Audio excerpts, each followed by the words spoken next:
City Council. Keelan, good morning. Please call the roll. Good morning, Mayor. Good morning, Commissioners. Hardesty. Here. Maps. Here. Rubio. Here. Ryan. Here. Wheeler. Here. And we'll turn it over to Legal Counsel for the rules of order and decorum. Good morning. Good morning, Mayor and Council. Welcome to the Portland City Council. City Council is holding hybrid public meetings with limited in-person attendance in addition to electronic attendance. If you wish to testify before council in person or virtually, you must sign up in advance by visiting the council agenda on the council clerk's webpage at www.portland.gov/council/agenda. You may sign up for communications to briefly speak about any subject. You may also sign up for public testimony on resolutions, reports, or the first readings of ordinances. In-person testimony may occur from one of several locations, including council chambers and the Lovejoy Room in City Hall and the Portland Building. Written testimony must be submitted at cctestimony@portlandoregon.gov. Your testimony should address the matter being considered at the time. When testifying, please state your name for the record. Your address is not necessary. Please disclose if you are a lobbyist. If you are representing an organization, please identify it. For testifiers joining virtually, please unmute yourself once the council clerk calls your name. The presiding officer preserves order and decorum during council meetings so everyone can feel comfortable, welcome, respected, and safe. The presiding officer determines the length of testimony. Individuals generally have 3 minutes to testify unless otherwise stated. A timer will indicate when your time is done.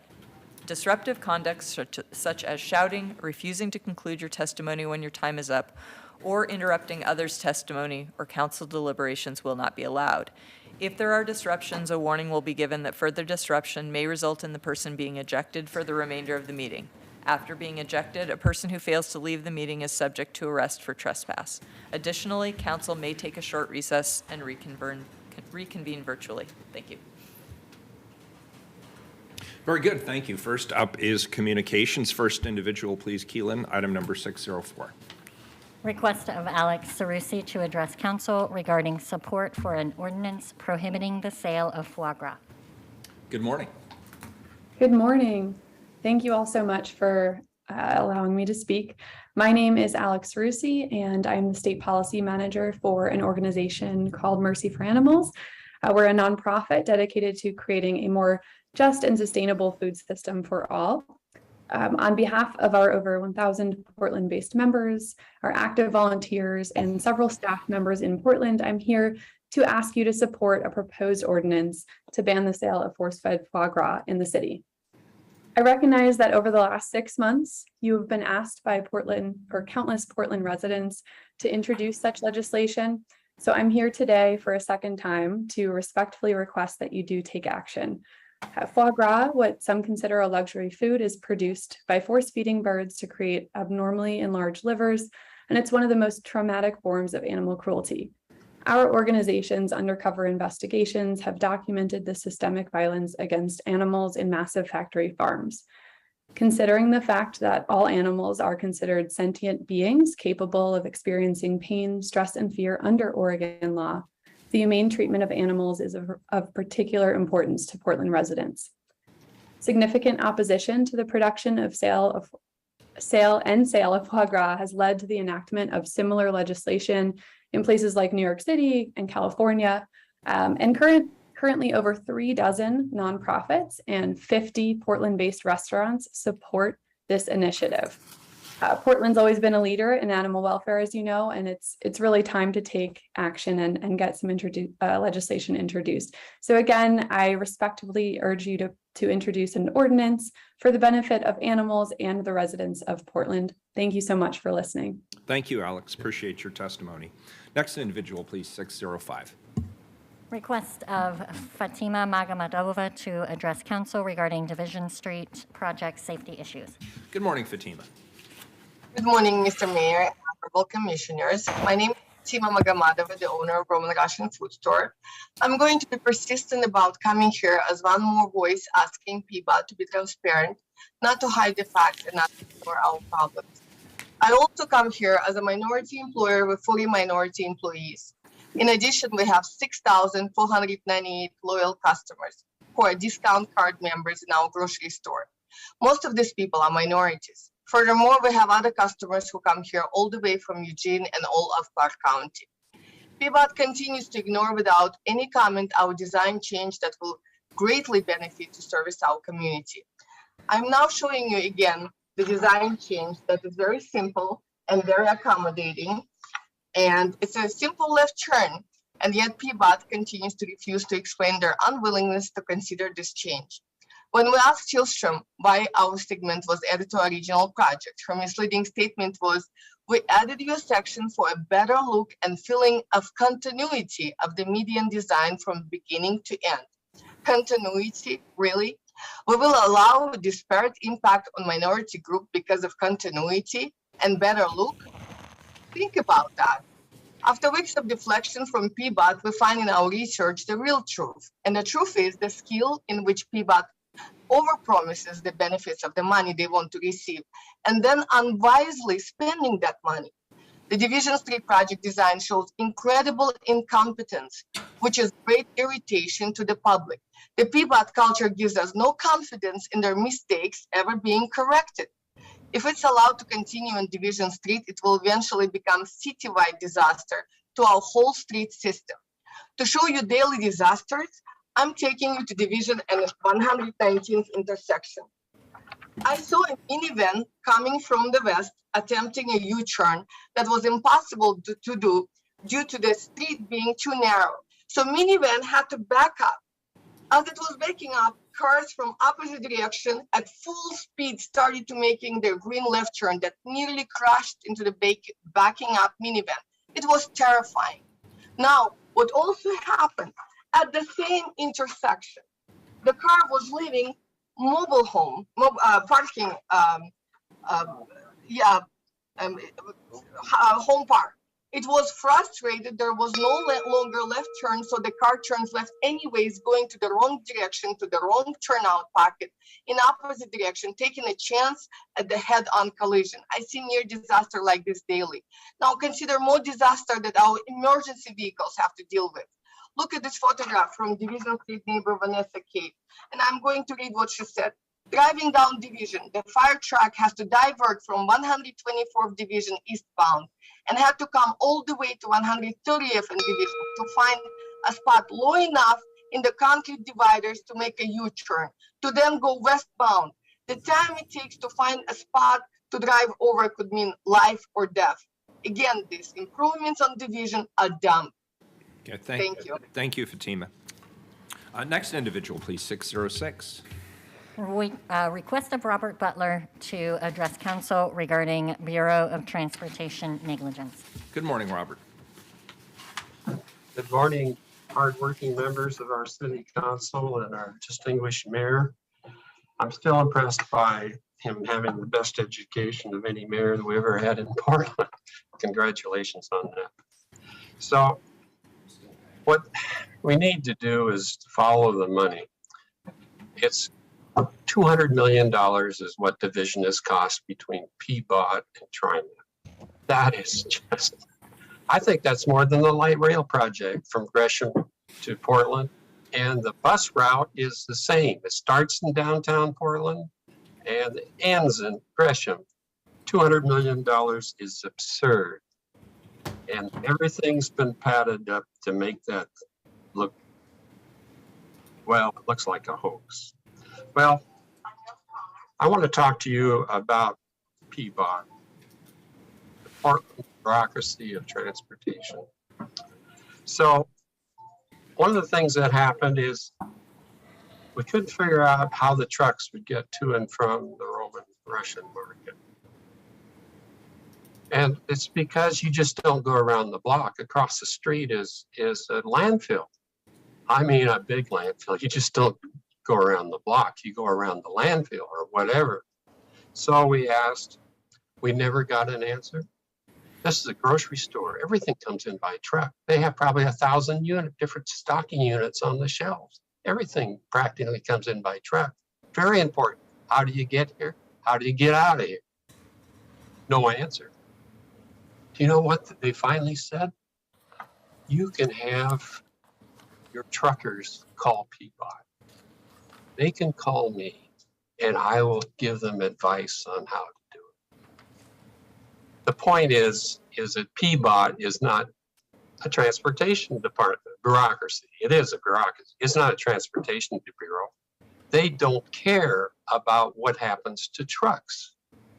They ignore the trucks. Okay, I just told you at the last session that we can't go on to 82nd Avenue, particularly with the $80 million check from ODOT. Good God, look at the damage that is going to create. We can't even figure out how to take care of trucking in a project like this. So we need to follow the money. We need to pause. There is more trouble ahead of us, and God help us if there isn't a big change in the leadership somewhere in PBOT. Thank you. Thank you, sir. Next individual, please keel in item number 607. Request of David Stein to address council regarding bicycling and engagement with city advisory committees. Good morning, David. Good morning, Mayor Wheeler and commissioners. Thank you for having me. My name is David Stein. I'm a resident of Southwest Portland. I also serve on the 2040 Freight Community Advisory Committee and on the Portland Bicycle Advisory Committee, where I'm finishing up a 2-year term as chairperson. I'm speaking on behalf of myself, though. So last night at our Bicycle Advisory Committee meeting, we talked for about half the meeting about the decline of bicycling in Portland. For a good 15-year stretch, we had pretty explosive growth. Explosive enough that a plurality of new commute trips were actually by bicycle. It was the single biggest factor in preventing congestion throughout the city of Portland, greater than any other mode of transport. Unfortunately, after 2014, that growth has stalled to the point where most new trips are by a single occupant vehicle. And we're not sure why. We have great policies. Several years ago, council adopted Vision Zero, which had the goal of 0 deaths by 2025. Unfortunately, we just had our 30th death this year, just a couple days ago, of a bicyclist. And we've been at or near records for several years now. We have a climate action plan and a comprehensive plan that have policies around our transportation strategy for people movement that do a great job of articulating our goals and aspirations. We prioritize walking above all else. Bicycling comes after that, and then transit. These are all laudable goals and a great way of prioritizing things. However, the way that we actually build and the way that we fund does not meet the moment. And there are things that all of you can do. And so that's what I'm here to ask. And I think it starts with your actions and what you say. So actually talking about bicycling, talking about walking, making it more than just a showpiece, and really caring and making the example that it's not something to be avoided, but it's something to be proud of. I think that kind of leadership starts at the top. Then supplementing bicycle and pedestrian investments with general fund dollars. Right now, we actually have an ordinance around Biketown that prevents any funds from the general fund from being used to fund our bike share. And it's a rare moment when any extra funding goes to any kind of transportation project. And finally, hold ODOT accountable. Half our traffic deaths happen on their roadways. And with IBR, which you're about to hear about, that's going to use all their funding and all their focus and prevent them from doing anything for our urban roadways. So thank you very much. David, don't go away. There's a couple of us who have comments or questions. Commissioner Hardesty? Thank you, Mayor. And David, I just want to thank you for your service. Thank you for your passion and your commitment to making sure that we have multimodal options when it comes to work, play, and worship in the city of Portland. Your passion comes across through and through. And you're absolutely right. The second highest death toll is from vehicle violence. and the city of Portland. And you know that this council has actually supported me in investing dollars in our high crash corridors, because we know that nobody's going to get on a bike if they don't feel safe and they don't feel like they can get where they need to go without stress. I mean, bicycling is not supposed to be stressful, right? You're also right that rarely do we have extra general fund that we invest in transportation improvements. But I will say this council has done an exceptional job over the last couple of years with extra money that we did not anticipate, investing in some of the most needed infrastructure improvements that were necessary.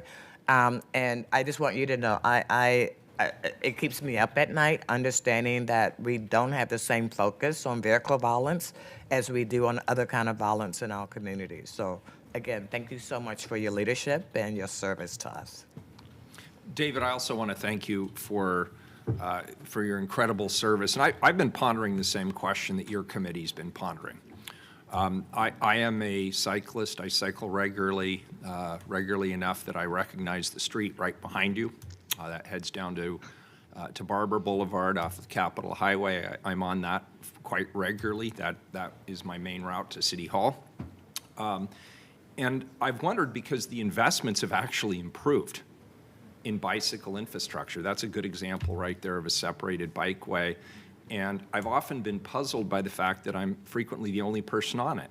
I don't see a lot of people using it. And even when you get down onto Barber Boulevard, that again is a major throughway. You see more people, but again, not many. And so I've often wondered if safety is really the primary question here, whether there isn't something else.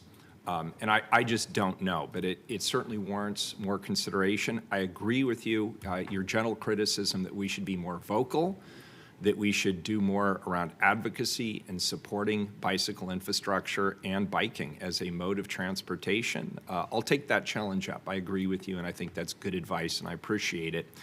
The other thing that sort of surprised me is the slow adaptation of e-bikes. I actually thought e-bikes would be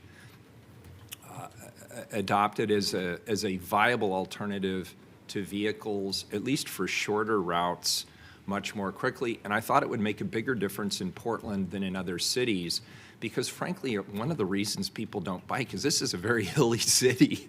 And, you know, I joke with my friends, it's uphill both ways to and from City Hall. And it is. It's actually uphill both ways because you have to go over a rather large hill. And I can see why, you know, for a lot of people that's off-putting and maybe not their favorite, but an e-bike can certainly get around that. And I guess part of it is the cost of e-bikes hasn't gone down as much as I thought they would. I honestly thought the adaptation cycle would be much more swifter. I appreciate the investments that are being made by the public bicycle program to include e-bikes. Here at City Hall, we are issuing e-bikes in lieu of automobiles for those who request it, including in my office. And ours are clunky, I'll be honest. They're like first generation. They're looking like motorcycles. And people are like, what the heck is that thing? And at least it engenders some conversations on the road, which are kind of fun. But there is more that we can collectively do. And I would like to hear more from your committee about, as you come up with ideas or thoughts on ways that we could improve both the infrastructure as well as the adaptation cycle. I'm very, very open to it and would love to hear your thoughts on an ongoing basis. So David, hold on to this recording, because it sounds like in the fall, the mayor and I will be coming to one of your committee meetings to have this conversation. Yeah, that'll actually be fun. I'll look forward to that. Very cool. We'll take the meeting challenge. Thanks, That David. sounds wonderful. I will pass on the word. Thank you so much for the kind words. Thank you. Next individual, please, is item 608. Request of Peter Rideout to address council regarding security concerns at pregnancy centers. Hi, Peter. Oh, you can sit right there. At one of the microphones. Any of the three, sir. Good morning. Thank you for being here. Good morning. I'd like to speak on the violence in Portland. More to actually more to the fact that the being condoned by the politicians. For instance, I've always heard about my whole life about soft on crime. Now that it is endorsed by the politicians, such as I was first aware of it with the Antifa people. Supposedly they are anti-fascists, I guess. And they would roam the streets beating people. And the mayor said, that's okay. He told the cops to stand and watch. And then the Floyd George tragedy. And we had over a year of mostly peaceful protesting, according to the alleged news folks. What is a mostly peaceful protest? Well, you have seen it on TV. People that smash windows, loot, torch buildings, torch cop cars, throw bricks at cops, and try to blind cops with lasers. That's a mostly peaceful protester. And if you don't believe me, look for someone that's is holding a mic in his hand. He's not a journalist, but he does play one on TV. And now we go to the mobs that are firebombing and smashing windows at pregnancy resource centers and attacking churches. I don't understand why these people are so enraged. All they do, people come to them for help. Young girls are pregnant and they're frightened. They provide resources for them. They're just kind and loving to the people that come to their place. And so the vicious, ugly violence that these pro-choice people, which raises the question, what are the choices? I'd like to know the answer to that. And as far as Pelosi is concerned, the good Catholics,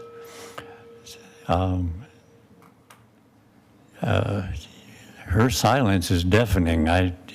This is beyond me. The courthouse down here, right here on 4th and Main, is boarded up. The mostly peaceful protesters drove the deputies and all the judges out of the courthouse. It is now it's a hollow shell of what was once a house of justice. Thank you, sir, for being here. I appreciate your being here. I appreciate your expressing your opinion, but I do want to gently correct the record. Do not believe everything you hear on Fox News. I did not. You have to speak up, sir. Do not believe everything you hear on Fox News. When you repeat the myth that I have said that it is okay for people to engage in criminal destruction or violence, you are repeating a falsehood. And you can go back and you can check the record and see what I've actually said, and you will see that is not true. Nor have I ever directed the police to do nothing. I've never made such a direction. So I appreciate you being here today, looking me in the eye and giving me the opportunity to refute that statement, because it is 100% false. Okay. Thank you, sir. Where would I find the record? You can actually go back and look at any news reports going all the way back to the beginning of my administration. Go to any news site, go to a credible news site, they'll have archives of everything I've ever said. Google Ted Wheeler, and you will get the good, the bad, and the ugly. But please do that for yourself. Don't just listen to a commentator on Fox News or Breitbart or wherever you heard that and then come here and spout it as fact, because it just isn't fact, sir. I'm just being honest with you. Most of the media. Commissioner Hardesty. Thank you, Mayor. And I just wanted to point out that we have this big, beautiful Multnomah County Courthouse right at the end of the Hawthorne Bridge. which is where the courthouse moved to. So the boarded up building was not abandoned because of protests. It's actually abandoned because there's a nice, new, pretty building that is being utilized for justice in Multnomah County. So again, thank you for being here, and please check your news sources. Have a great day. Yeah, but I want to reiterate, I appreciate you being here, because a lot of people don't really have the courage to come here to the mic and express their perspective and their point of view, and I appreciate that you're here, sir. So thank you. That completes communications. Commissioner Rubio. Thank you, Mayor. I just wanted to take this moment before we started our agenda this morning to acknowledge two tremendous civil servants who are completing their time here at City Hall this week. And that is Mona Schwartz, who is a policy advisor in my office, as well as Mark Bond, who is a policy advisor or a policy director for Commissioner Ryan. And so, Mona, and I just wanted to thank you for everything you've done. You love this city, you care about this city, and I just wanted to appreciate on behalf of council just how much of heart and soul that you put into this work to improve the lives of Portlanders and to make this a place inclusive and equitable place that we all want to be. So thank you for that, and best wishes on your future endeavors. And I'll turn it over to Dan to say something. Commissioner Ryan. Thank you, Commissioner Rubio, for knowing it was smart to do it at the beginning of the meeting. I thought it was smart to do it at the end. That wasn't a good idea, so good move. There you are. Hello, Mona. I see you. Where's Mark? Anyway, we're talking to Mark, too. Modest Mark. I just want to say how much I appreciate both of you, and I'll use my time to elaborate a bit about Mark. Our beginning was when I was in a runoff for the special election in the summer of 2020, and Mark was a risk taker and decided to be my campaign manager, and it began such an authentic relationship about our passion for how to make Portland a better city. And I've learned so much from him. And then when Kelly Torres hired him as she's the chief of staff, and you know, it's always a caution. Do you bring campaign? You know, and it was a real clear that adding Mark to the team would not just be good for me, but it would be good for the city. I think a lot of us have witnessed his skill sets of being a convener. There was a time where we didn't meet frequently to talk about complex issues like homelessness across offices, and Mark has been the leader of those meetings, and they've been very, very helpful to keep at least the five of us much more aligned than I think I experienced when I first arrived. And I want to give Mark all the credit for having the courage. It takes courage to herd cats and to listen to different points of view and to keep moving work forward. And his integrity to stay objective in the pursuit of getting results. The tall young gentleman who just walked in is Mark Bond, for those in the room. Yeah, there we go. Modest Mark. And so I just wanted to take a moment to acknowledge how much I appreciate you and both of you. And the great state of Montana is going to be very fortunate to have two amazing assets enter their public sphere. So I'm glad you're staying within the region of the greater, can we call it that, the greater Northwest? It's a stretch. Okay, I'll say it. Anyway, I'm so glad you walked in on cue, Mark, and I'm glad we took this moment. I bet some of my colleagues want to say something as well. Commissioner Hurst, you go ahead. I just wanted to say that I love it when love wins. Yes. Right? It's like we don't get a chance to talk about love in City Hall often. And I just want to appreciate, I got to work much more closely with Mark, and I'm sure Mark cared too.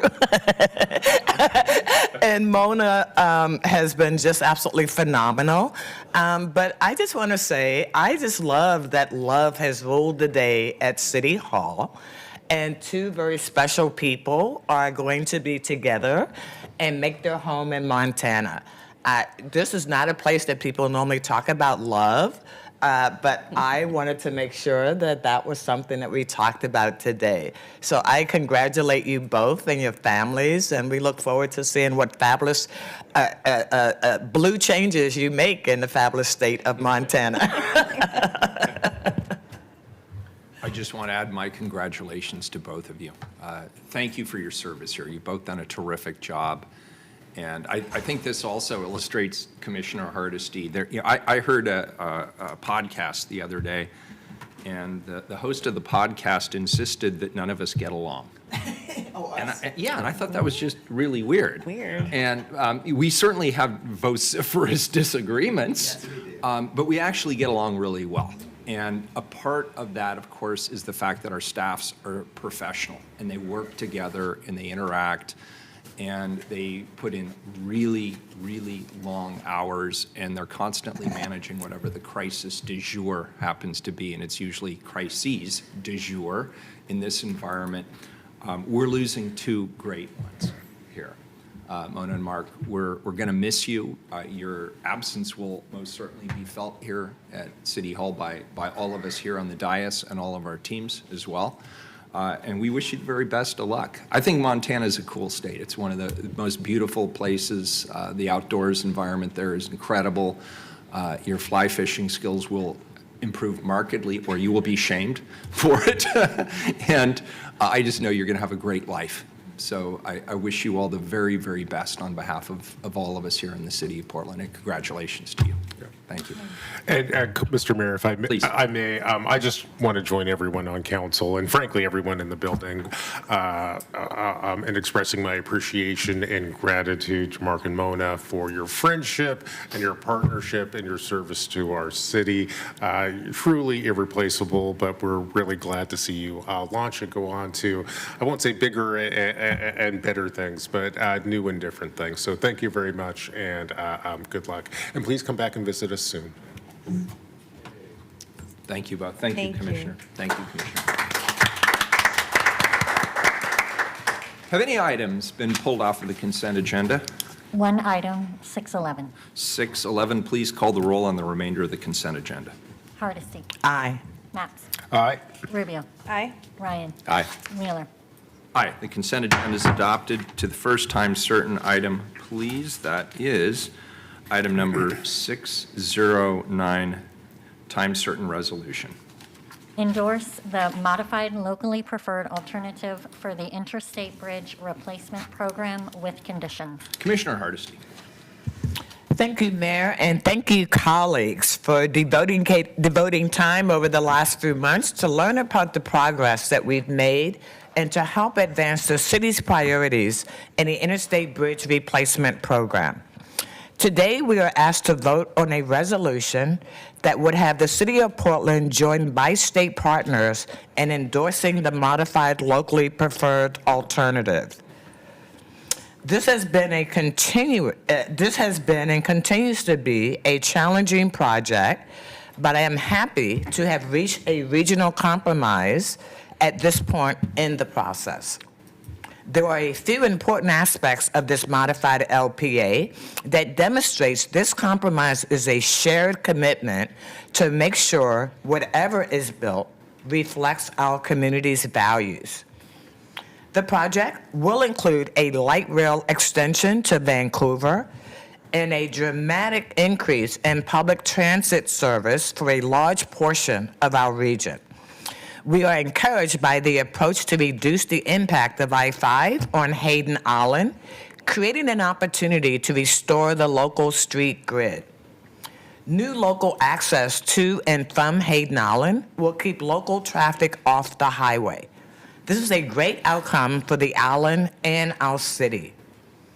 The investments in biking, walking, and rolling across the bridge and into Vancouver will be transformative.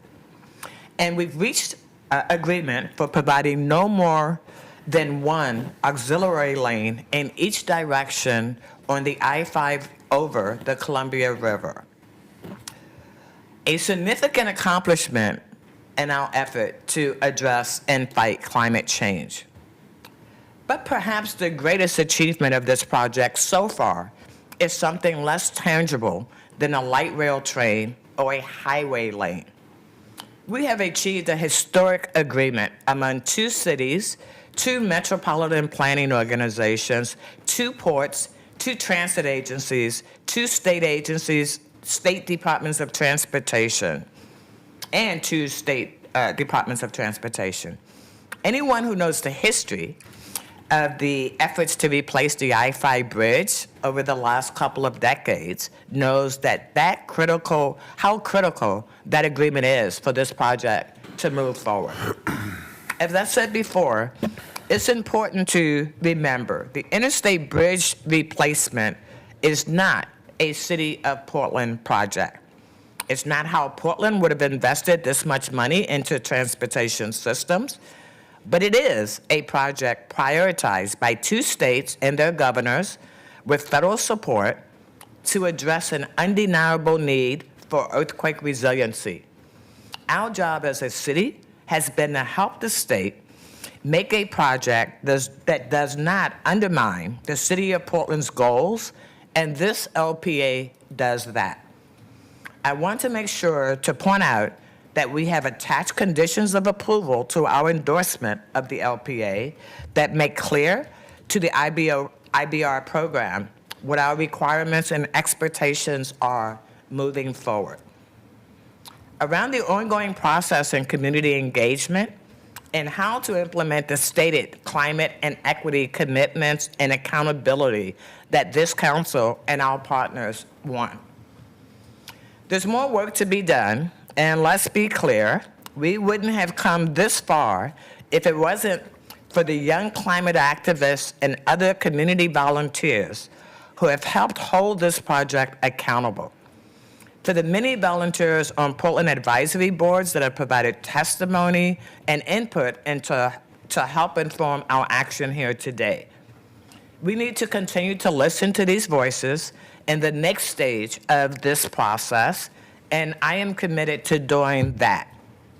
So with that, I'd like to introduce Greg Johnson from the IBR team and Caitlin Riff from PBOT.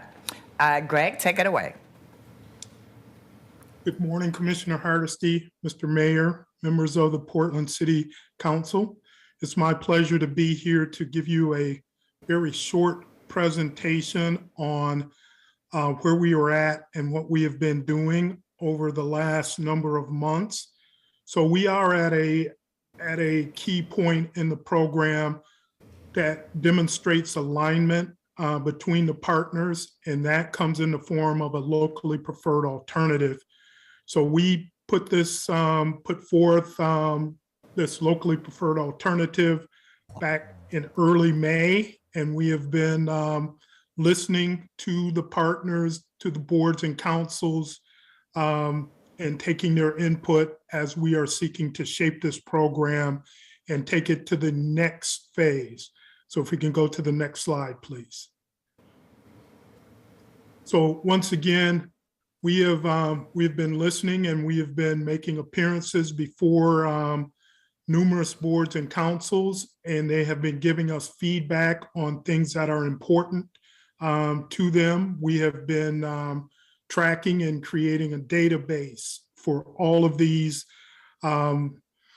conditions and all of these important items that are valued by each of the councils and boards. So you can see some of the dates where we have been and some of the issues that have been put on the table for us. Let's go to the next slide, please. So once again, we have met frequently over these last 2 months or 2.5 months now with each of the boards and councils, and we are now in the process of having them adopt these. So that is the reason we are here before the Portland City Council today to put forth, once again, our recommendation for this locally preferred alternative. And I want to emphasize that this is not a final step in the program. What it does, it allows us to go to the next step, which is a supplemental environmental impact statement process where we will be digging into these issues and all the challenges and things in a very public way and bringing those forward back to councils and boards as things develop forward, as we put more design efforts into this. So we have had adoptions by a number of boards and councils. So this is, I believe, the fifth out of 8 that eventually have to adopt this locally preferred alternative to allow us to move forward. So next slide, please. So once again, TriMet has endorsed, the City of Vancouver just earlier this week endorsed. The Port of Vancouver has endorsed, CTRAN has endorsed. So also today, we are appearing before the Port of Portland for their endorsement. And tomorrow we will be before the Regional Transportation Council in Southwest Washington. And we will wrap up the board and council actions on July 14th as we appear before Metro. And you can see that on June 16th, JPAC did endorse the modified locally preferred alternative. And the next steps, we will be before the executive steering group, which is the executives from representation from each of the partners. And they will, we will be looking for them to reach consensus to move this modified locally preferred alternative into that supplemental environmental impact statement process as we seek to further evaluate and put more meat on the bones for what this project can be.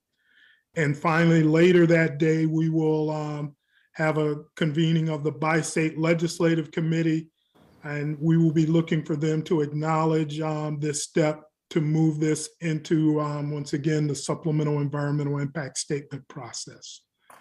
Next slide, please. So once again, this is not nearly the end of the process. This is a beginning, and we will be looking and developing a work plan that will respond to all of the partner priorities, their conditions and requests. We will be developing responses to all of those. We will also be putting forward a conceptual finance plan once we get the approval of the locally preferred alternative. That finance plan will come out later this year. We will also be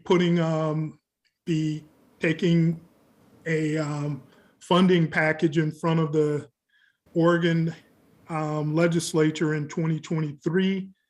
And we have already begun the process of applying for federal grant opportunities. One thing that you don't see on this slide is we have been having conversations with the United States Coast Guard. They have issued their initial determination.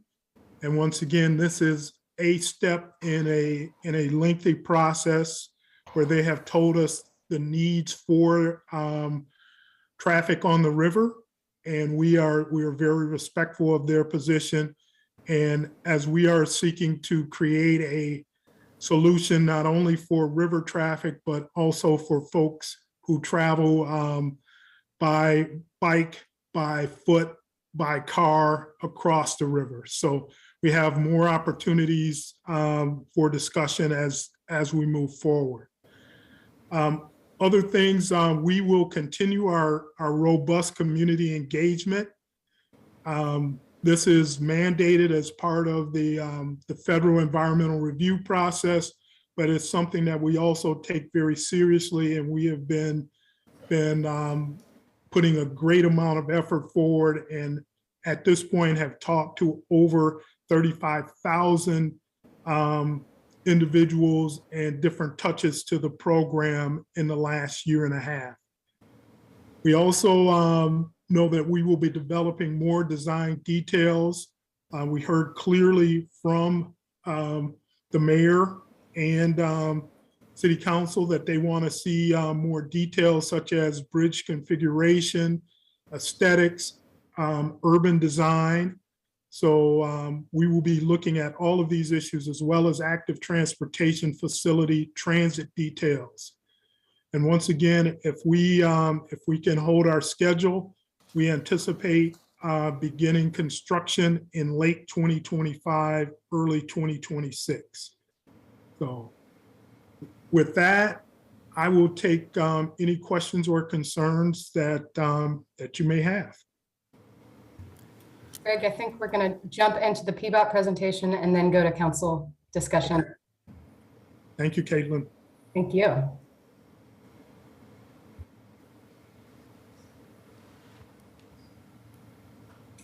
All right.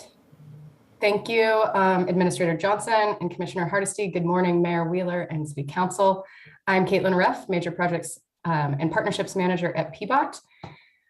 Building on what Greg has shared today, we are here for a council vote on the resolution to endorse the Interstate Bridge Replacement Program Modified LPA with a set of City of Portland conditions of approval. The council package includes a resolution and 2 exhibits. The IBR definition of the modified locally preferred alternative is Exhibit A, and the Portland conditions of approval, Exhibit B. I'm going to quickly walk through how we've gotten to this point and what priority items will follow. So in 2019, there was a regional letter of support signed onto by Mayor Wheeler, and that letter acknowledged by state consensus on the need to address earthquake resiliency and provided direction on other areas that were critically important. Commissioner Hardesty and the city project team have been pushing for solutions aligned to these priorities, including the need to right-size the project and manage demand within the bounds that we have been given. And this has remained consistent in how we've engaged and is reflected in more detail within the Portland conditions of approval. We've spent a lot of time over the past couple of years and in the City Council work session in May talking about why the IBR project matters, why this project is so important and potentially impactful to our city and region. We know that a project this large can have a large impact, positive or negative, depending on the direction it is pointed. And we know that transportation accounts for 41% of greenhouse gas emissions in Multnomah County, the largest single source. And that emissions from the transportation sector have actually gone up since 1990 by 3%, not down like we need them to. We know that today's system all but requires a car to fully participate in society, yet more than a quarter of Black households don't have access to a car. Transit, the transportation option Portlanders of color disproportionately rely on, has gotten slower over the last 20 years. The average commute time for Black Portlanders is 20% longer than for white Portlanders. We know the number of traffic deaths is directly related to the collective amount of driving we do and the speeds we travel at. The more we encourage driving, the harder it will be to reach Vision Zero. To reduce the amount Portlanders drive, we need to provide good options. So given these trends and the future growth of our region, we have focused on strategies within IBR that most support a transportation system that will help provide or help people reach what they need to live safe, happy, and fulfilled lives. Strategies that avoid or at least reduce the impact of increased car moving capacity. This is the modified LPA, and as defined further in Exhibit A, it includes the foundational elements of the project that will be tested through the environmental review process. It includes a new seismically sound bridge, new light rail transit to Vancouver, 4 lanes per direction over the Columbia River, partial interchange at Hayden Island, a local bridge to Hayden Island, active transportation improvements to facilitate safety and comfort for all ages and abilities, variable rate tolling, a commitment to establish a greenhouse gas target in support of our state goals, and a commitment to develop and implement a community benefit agreement. Administrator Johnson already mentioned what we've heard from City Council on the proposed modified LPA. We have also been working with the IBR program team to ensure that the Portland advisory committees have heard from the program. And I will say all of these groups have provided really thoughtful insight and consideration. Many have provided letters of testimony to council. We have worked to incorporate these priorities into Exhibit B, the conditions of approval. So Exhibit B includes conditions along these 13 categories, as informed by staff work over the past couple of years, feedback from City Council, advisory committees, and stakeholders. These conditions have been developed to ensure our local priorities are well-defined, actionable, and measurable going forward. They have been developed specifically to address trends in climate, equity, safety, and mobility. We will be working with our bi-state partners and the IBR program in the coming months to address partner conditions. And we have a clear commitment from IBR that as a partner agency will continue to comment on and participate in the supplemental environmental evaluation work and any major post-LPA decisions. I think Administrator Johnson already went over the timeline beyond this summer. I will just add that the IBR program will have additional milestones that require City Council action. We'll need to return to City Council for authorization on subsequent phases of project work per the terms of our existing IGA, to report back against the conditions of approval and approve any future environmental analysis and findings.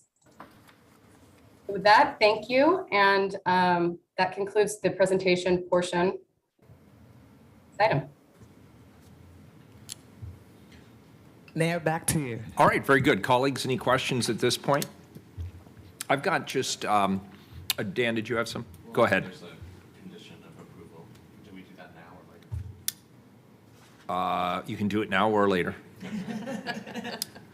But I'm not here all day, so if you want to do it before I leave. Yeah, colleagues, I would like to include a condition of approval today that will help mitigate the disruption and displacement of Portlanders as well as business owners adjacent to the water use area near the IBR project. And I want to thank Vancouver Mayor Anne McInerney-Ogle, who helped inspire dialogue on these conditions, as well as Patrick Sweeney and Caitlin Reff of PBOT and the IBR team who accommodated our request. Mayor, could we have the clerk read the condition? Commissioner Ryan, we have it up on the screen. I'm happy to read it. Yeah, go ahead. Disruptions and displacements. The program will analyze the project footprint and coordinate with city staff on impacts to residential, commercial, and industrial land and in-water uses in the project area. Minimization and mitigation for project impacts such as displacement and disruption during construction should be consistent with the goals and objectives of the city's comprehensive plan, the Hayden Island Plan, and the Bridgeton Neighborhood Plan. Optimize equitable, cultural, historical, and efficient use of land and in-water uses and be fully documented in the SDEIS. Thank you. I motion to include the condition. I second. Commissioner Ryan moves, Commissioner Hardesty seconds. Legal counsel? Just before you vote, I want to make sure we clarify, this is, although the slide shows it as F, this is an addition to condition 8, and it will be G. So just clarifying before you vote. Good catch. And that's why you're the lawyer. Perfect. Why don't we keep it on the table, and we'll vote on it at the end prior to voting on the resolution, and that way if people want to testify on this, they can. Commissioner Ryan, just by way of clarification, and I understand these have to be legally accurate, but as I read this, this is basically a statement of support and acknowledgement that there are residences, there are businesses, there are other services that are either displaced or negatively impacted by the construction of this project, and this is our statement of a good faith effort to mitigate the disruption as much as possible and potentially offer support for those who are negatively impacted. Is that a fair reinterpretation of what this is? It is, and I think I'll share an example. The floating home community that's on the slough side between Oregon and Hayden Island is an example. Very good. So just want to make sure that we call this out. Okay, thank you. I appreciate that. I'll be supportive. Thank you. Mayor, if I Commissioner may, Hardesty, you bet. I just want to make sure we have it on the record. This is not a city financial commitment to do anything around this. I just want to be clear that adding this amendment means that we know it's part of the big picture project and it should all be considered. But whenever I get a little nervous when I see the city's name 20 times in one amendment.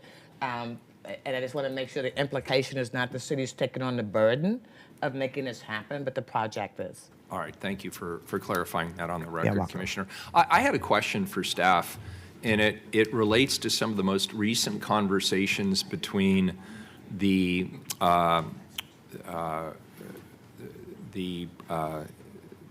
project team and the Coast Guard and the Federal Aviation Administration. And in particular, I'm curious to know how, does the Coast Guard have veto power does the FAA have veto power? Where do they fit in this as project partners? Are they absolutists in that they can say, you must have the bridge be this high or this low? Or are they part of the discussion about what is ultimately agreed to? And the reason I ask this is this project is uniquely squeezed. It's squeezed between a Coast Guard that wants the bridge higher and the Federal Aviation Administration that wants the bridge lower. And that could obviously begin to constrain our ability to, well, it constrains the design phase of this project. So I'm just curious to know, do we take those as absolutes? Is there pushback? How does this all get sorted out in the end between the FAA and the Coast Guard? So, Mr. Mayor, if I can take that question. Yeah, and could we get rid of the presentation so I can actually see who's talking? Yeah, thanks. So, once again, for the record, I'm Greg Johnson, the Interstate Bridge Replacement Program Administrator. So the U.S. Coast Guard has the permitting responsibility for any bridge over navigable waterways in the United States. So eventually we will be seeking a permit from the U.S. Coast Guard. What they have put on the table, their initial determination is that just an initial determination that doesn't take into account any mitigation efforts that we can do. So this is part of a lengthy conversation, and other federal entities such as the Federal Aviation Administration, Federal Transit Authority, Federal Highway Administration also will have a voice in what this bridge will end up looking like. And I do remind folks is that we did have a permit for 116 feet the last go round, and we have updated the river navigational users study, and nothing has changed in that time period. But we are working with the Coast Guard very closely to make sure the right thing happens here. All right, that's helpful. And before I turn it over to Commissioner Rubio, I just had one follow-up question on this. Who is prioritized? So it sounds like the Coast Guard issues the permit, so that's a must-have. Yes. Can the FAA block that? Where do they fit into this conversation? So every partner has a say, and that's what our program team is committed to doing, is to getting all of those viewpoints in front of the U.S. Coast Guard to make sure they understand that there are a myriad of challenges here, as you have mentioned, from a height standpoint, from a light rail standpoint of making sure grades are appropriate for light rail, also for trucking going across the river. So all of these things have to be taken into account before that final permit is determined and granted. Yeah, and so that will all be done during the design phase. Is that where this gets sorted out?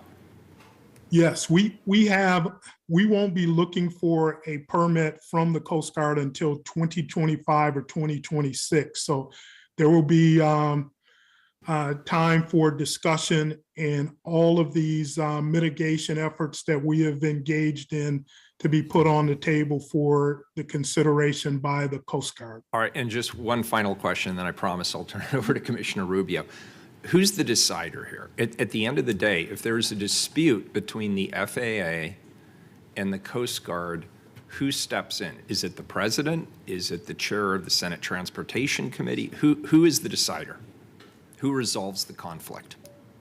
My understanding is that it would be worked out at the highest levels, because these are two different departments within the federal government. So it very well may come down to what the executive branch believes is the right thing to happen. Very good. And I assume the executive branch is actively involved in these discussions through the Transportation Secretary? Yes. Okay, great. Thank you. Commissioner Rubio. Great, thank you. I just have one question, and this is for Mr. Johnson again. I know that this is very early stages of the project. You know, we're at the beginning, but when do you expect that the project will be providing a more updated cost assessment or estimate and financial plan? So we are currently working towards putting numbers together for before the end of the year. So we're looking at hopefully sometime in November or early December to have those numbers go public.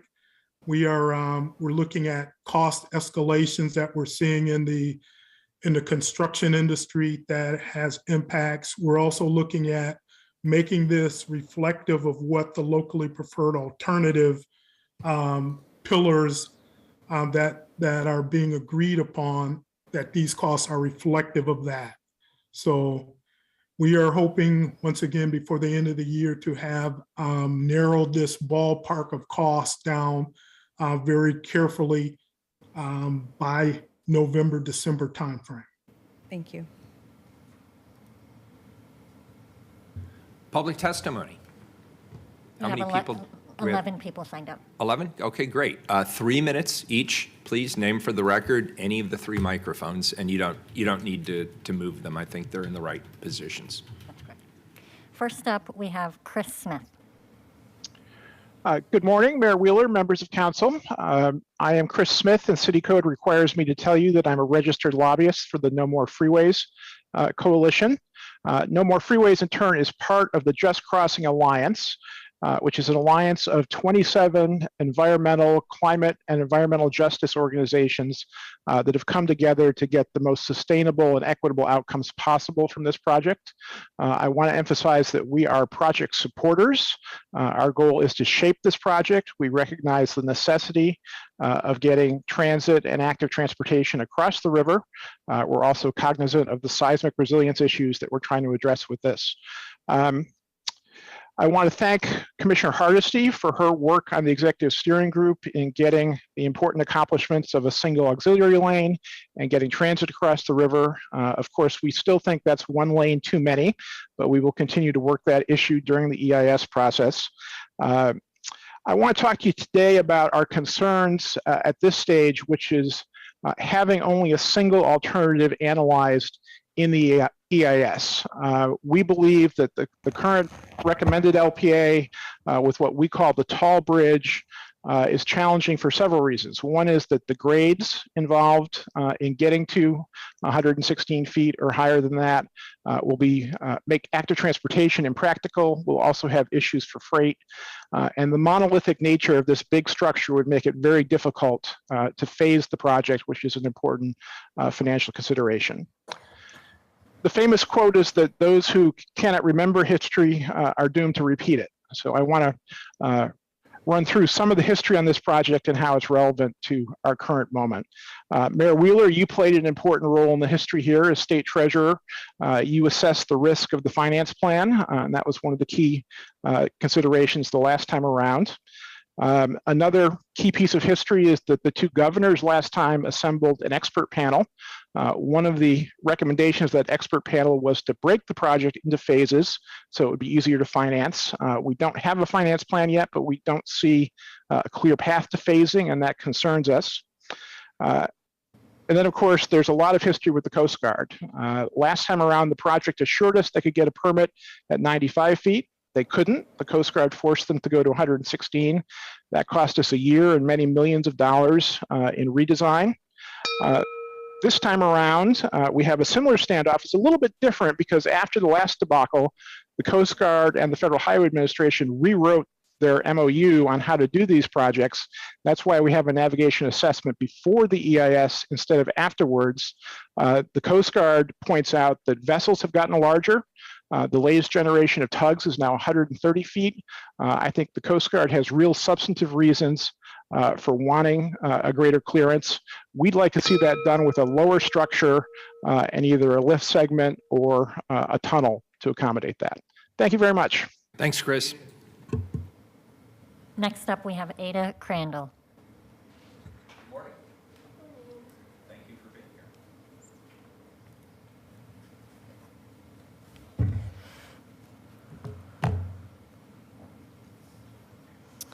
Good morning, council members. My name is Ada Crandall. I am 16 years old and I'm a leader of the Portland Youth Climate Strike. I'm here today to urge that you vote no on the Interstate Bridge Replacement's current LPA and instead push ODOT and WashDOT to analyze additional alternatives in an environmental impact statement. You heard the technical argument for all of this from Chris, and so I'm not going to repeat it, but Chris's testimony really should be all that it takes. The numbers and the facts are very clear that this version of this project is not what we should be investing in. But sometimes numbers and facts are easy to ignore. Like, maybe you don't really get it the way that my generation gets it. When you don't understand that we are living through a climate emergency and that when my generation thinks of our future, we see wildfire smoke and heat waves and droughts. But that we understand as high school students that the Interstate Bridge Replacement Project is climate arson in disguise. I'm 16 years old, and I'm spending the summer before my senior year of high school testifying at government committee meetings about obscure infrastructure projects. This is not where I want to be, this is not where I should have to be, but it's where I feel a responsibility to be because, frankly, I don't trust that you all are making decisions with any consideration of the future of my generation on this planet. The current proposal for the IBR project is an expansion of freeway lanes with grades likely too steep to even support active transportation or rail. If you were given $5 billion to create a project that seriously addresses climate, economic, and seismic concerns, is this really what you would end up with? Or is it just what ODOT is forcing you to settle for by providing no other options? I need you all to be brave. I am so sick of leaders giving into the status quo instead of standing up for us. Because right now it may seem easier to let the project move forward. I know that there's pressure to do so, but this isn't high school where the cooler, more popular, more powerful government agencies just say that it's the thing to do and you have to go along with it.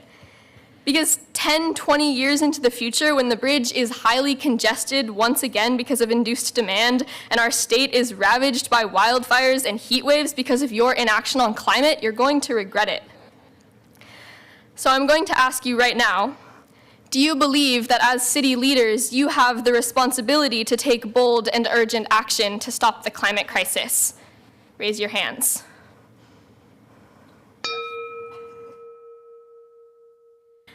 Now keep your hands raised if to you that means investing in projects that will reduce our emissions and move us forward on climate goals.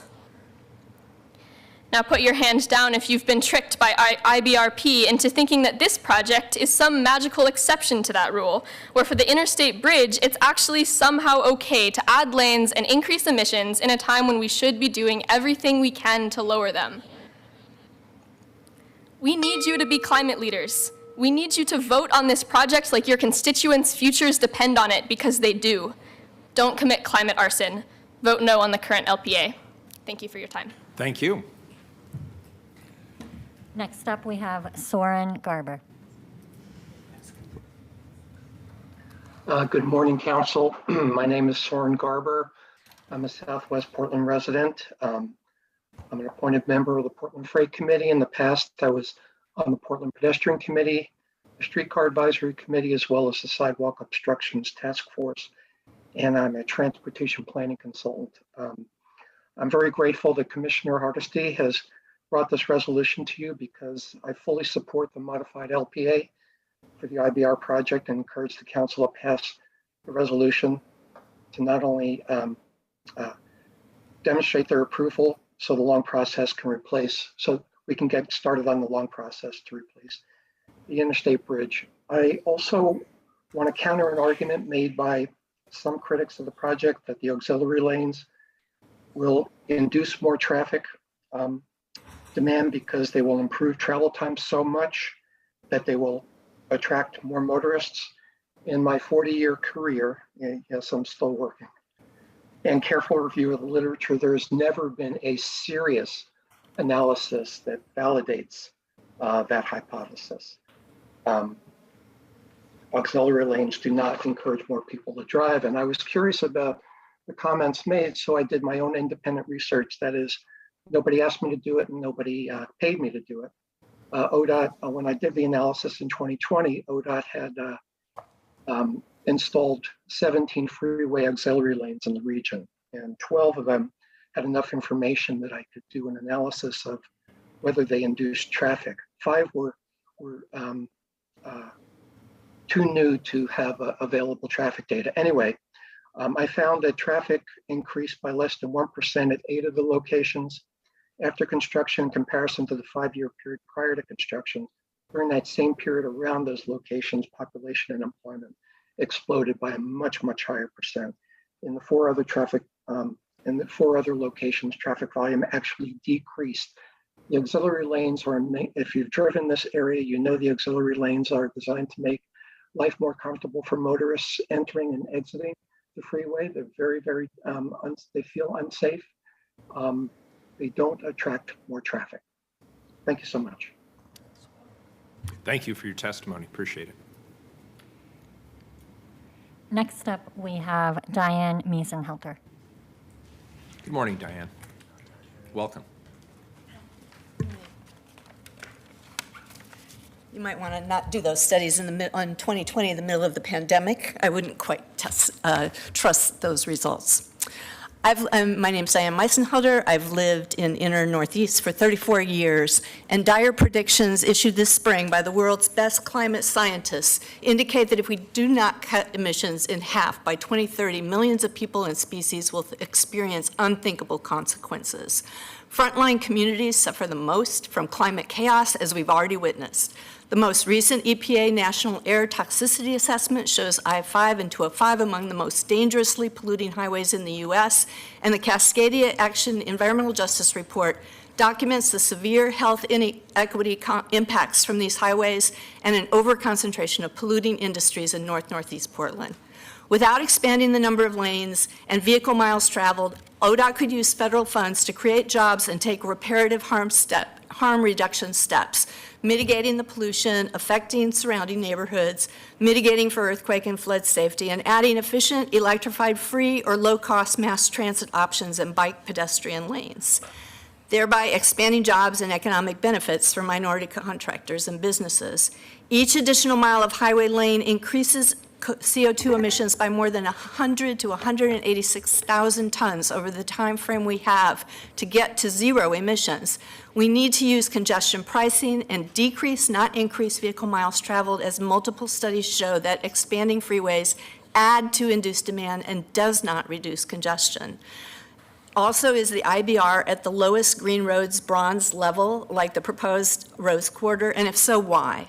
For the proposed Tall Bridge interstate crossing, the grades are so steep that bicyclists and other active transportation users will be deterred, and cars and trucks will likely emit even more emissions getting up the grade, which in addition to the new lanes may not fully be offset by the toll, as only an investment grade analysis of toll revenue could forecast. We support the Just Crossing Alliance's call for alternative option analysis for a feasible lift bridge or tunnel in the EIS to fully address these concerns and prevent having to go back to square one if the Coast Guard objects and requires an even taller option. There are so many better ways to spend transportation and infrastructure bill monies that could actually address the needed transitions, reduced emissions, and provide for more climate-friendly transportation. Now is not the time for our elected leaders to expand freeways as outlined in your own climate emergency declaration. Do the right thing to safeguard our future. Thank you. Next up, we have Lynn Hanlon.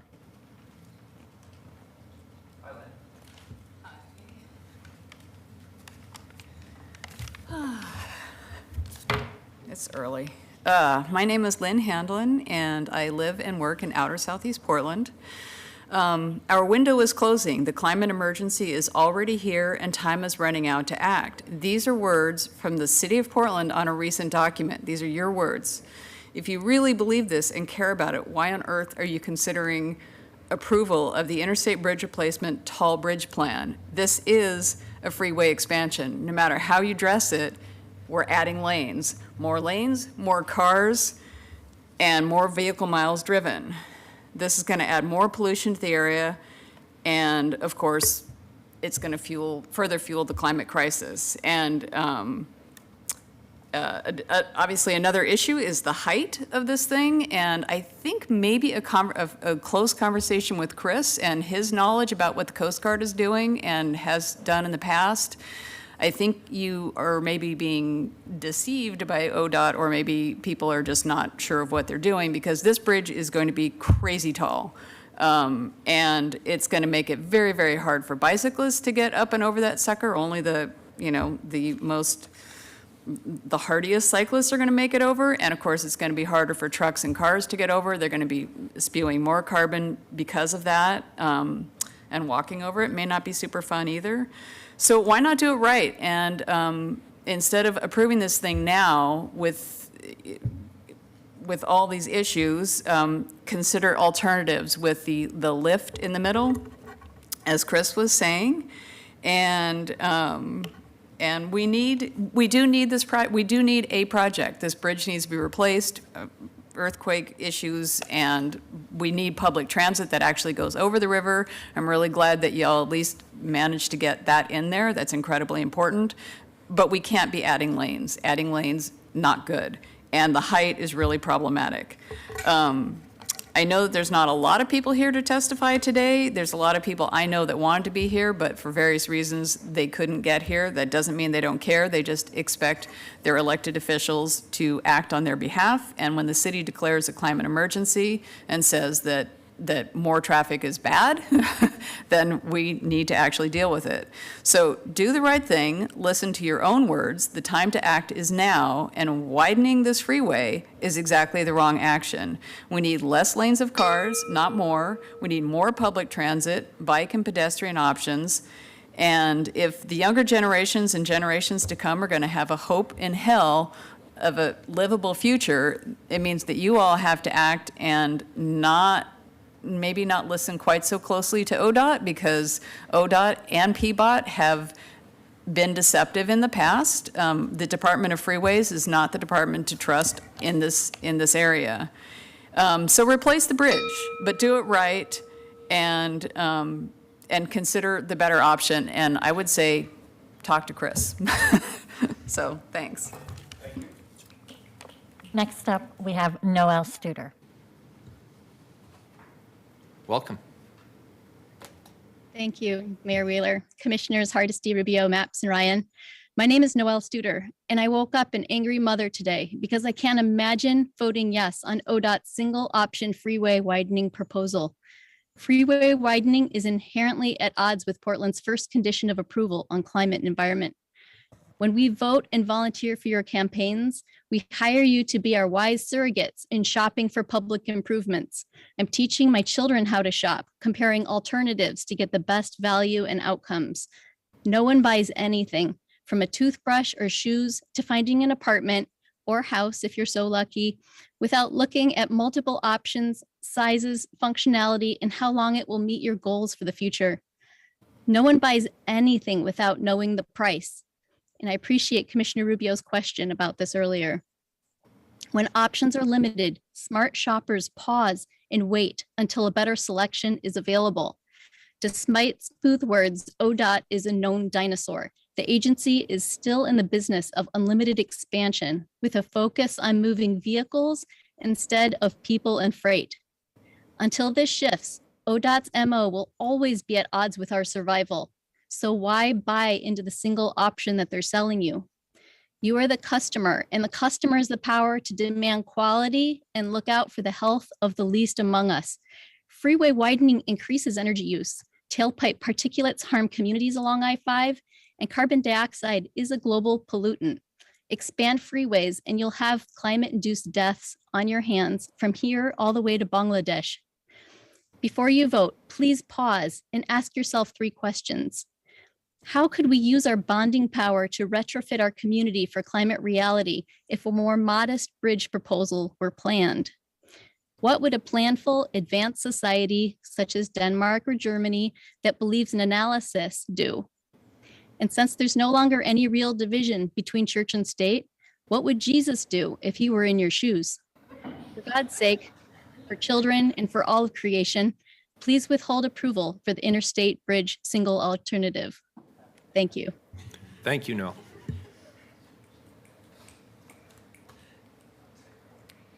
Next up, we have Taylor Walker. Good morning. I hope this isn't too long. So, yes, anyway. Hi, my name is Taylor Walker, and I'm a 16-year-old high school student. I'm also a member of Sunrise PDX, which is a youth climate organization. Today, I'm here to talk about the Interstate Bridge replacement, obviously, and urge everyone on the council to vote no on the current Interstate Bridge replacements LPA, and instead push ODOT and WashDOT to create alternative designs that will improve conditions for public transit users. See, I don't have all of the technical details, but you've already heard them today. So please listen to what my fellow testifiers have been saying on this project. What I will say is that not less than 5 months ago, I could not legally drive because I was not of the legal age to drive. So I was forced to take public transit, which, despite outside opinion, the public transit in Oregon is actually pretty bad. I have had an easier time navigating public transit in South Korea, which I do not speak Korean, than I have in Portland, where transit is in English. I think that's pretty sad. So people think that good public transit is out of reach or unattainable or not needed, but in fact, that is a lie, because I've lived in a place where public transit is cheap, fast, efficient, safe, and easy to use. Good, accessible public transit is not unattainable, and it is necessary. Now, I'm old enough to drive, and I do. I was fortunate enough to have help from my family to pay for a car, but finding a car that wasn't going to pollute the earth and also wasn't $20,000 was a struggle. But I was luckily able to find one. But that situation was very lucky, and the kind of luck that most people don't run into. And most people also don't have families that can just drop thousands of dollars on the spot to help pay for a car. What I'm saying is that most people cannot afford cars. I myself have a car now, but I have to pay over $200 a month on car insurance. And the last time I got gas, I had to pay over $80. Unfortunately, my family's financial support only went so far, so now I have to work. I worked every chance I got after school in the spring, and in the time that I should have been doing my homework. And this summer, I've been working all day, every day, working myself into exhaustion, just so I can make enough money to keep up with my car. What I'm trying to say is that I'm sick and tired of having to keep up with a car. We need better public transit instead. We need transportation that won't make people feel bad about hanging out with their friends because it dips into their savings for college. We need transportation that isn't polluting the earth and making people fear for their futures. We need transportation. We need bridges that are actually going to connect people, not stop them from opportunities. So I ask you, don't vote on any design until it actually meets the needs of your customers, us, the citizens, not big corporate car companies. Vote on a design that has less lanes for cars, because we don't need more cars. We need more public transit that is actually accessible. Thank you. Thank you. Appreciate your testimony. Next up, we have Joseph Courtright. Hey, Joe. Thank you, Mr. Mayor, members of the council. For the record, Joe Courtright. I'm an economist with City Observatory in Portland. The I-5 Bridge project is the largest infrastructure project this region has ever contemplated. And while they tell you it's a bridge replacement, it's not. It's really a 5-mile-long freeway widening project that will be 12 lanes wide and cost at least $5 billion. And you're being given virtually none of the information that you need to make a reasonable decision. You don't know how much this will cost, how it will be paid for, what the level of tolls will be, what an investment grade analysis will show, and you don't know how wide or how tall it is. Let me walk through each of these issues. First of all, you do not have a cost estimate. They have simply applied an inflation factor to an old Columbia River crossing project budget, and you will not get a new cost estimate, a new conceptual finance plan for at least another 6 months. We also know that ODOT has routinely blown through its budget estimates. The typical large ODOT project has ended up costing double what ODOT said at this point in the process. We know this project will have to be tolled, but they haven't told anyone what the toll levels will be. Their modeling assumes that they can get away with a $1.35 toll. The investment grade analysis done a decade ago said it would have to be at least a double that. And as Mayor Wheeler knows from being treasurer, the investment grade analysis is the real deal. It's what the federal government and financial markets will insist on before they lend a dime to this project. And what IRB is telling you is they will not give you an investment grade analysis until well after you have committed to the size of this project. That is a backwards approach. You should have at least the information investors will insist on. You do not know how wide this bridge will be. It is advertised as one auxiliary lane in each direction, but when you look at their materials, they say they're going to build a 164-foot wide bridge. This is exactly the same scam they ran on Mayor Adams a decade ago, saying that they would reduce the number of lanes on the bridge, but keeping it exactly the same width, wide enough for 10 or 12 traffic lanes. Also, you do not know how tall this bridge needs to be. And I want to correct a misstatement that Mr. Johnson made. Because in response to your question, Mayor Wheeler, about who has the authority, it's the Coast Guard that has absolute authority over the height of the bridge. And you should definitely read the Coast Guard's letter because they are laying down the law saying this bridge has to have at least 178-foot clearance. And by the way, the FAA has no regulatory authority over the bridge. The only thing it can do is require navigation lights on the bridge. So when they present this as somehow working it out between agencies, that's not true. There is somebody who decides it's the Coast Guard, and they've said it's got to be at least 178 feet. And finally, they haven't even shown anyone what this bridge will look like. There are no renderings of this bridge showing what it will look like to people on the ground on Hayden Island and in Vancouver. It will be a 70 or 100-foot tall bridge, elevated freeway across those areas. It will have devastating impacts on that community, and they can't even be bothered with a multi-billion-dollar project to show you a picture of what it looks like. You should vote no. Thank you, Joe. Next up, we have Mary Pavito. Hi, Mary. Hi. It's good to see you. It is so nice to see you all in person. For the record, my name is Mary Pivotone. I'm the Executive Director of Neighbors for Clean Air, and I'm also our organization is a member of the Just Crossing Alliance. So I don't need to repeat any of the fantastic testimony previously from people like Chris and Joe, who are working very closely with that alliance, as well as some of the other people. But I do come to you today to try and demonstrate the value of a no vote. And frankly, I'll be honest, we don't have expectations and we aren't interested in stopping this from moving forward. So we don't even, not even asking for a no vote from the council in total, but for any of the individuals here today that are representing the citizens of Portland, that the meaning of a no vote, particularly on the issue of funding. I thought Commissioner Hardesty's statement about money and investments that we make, that this is not how any of us might decide to spend $5 billion. But I also thought it was interesting that she also talked about vehicle violence. And we often don't calculate also the violence that comes from the tailpipes. The number of deaths. At a time when I started the advocacy work that I do, more people were dying from emissions than they were from accidents. I think, unfortunately, that may not be true anymore, but that isn't because less people are dying from emissions. It's unfortunately increases other ways.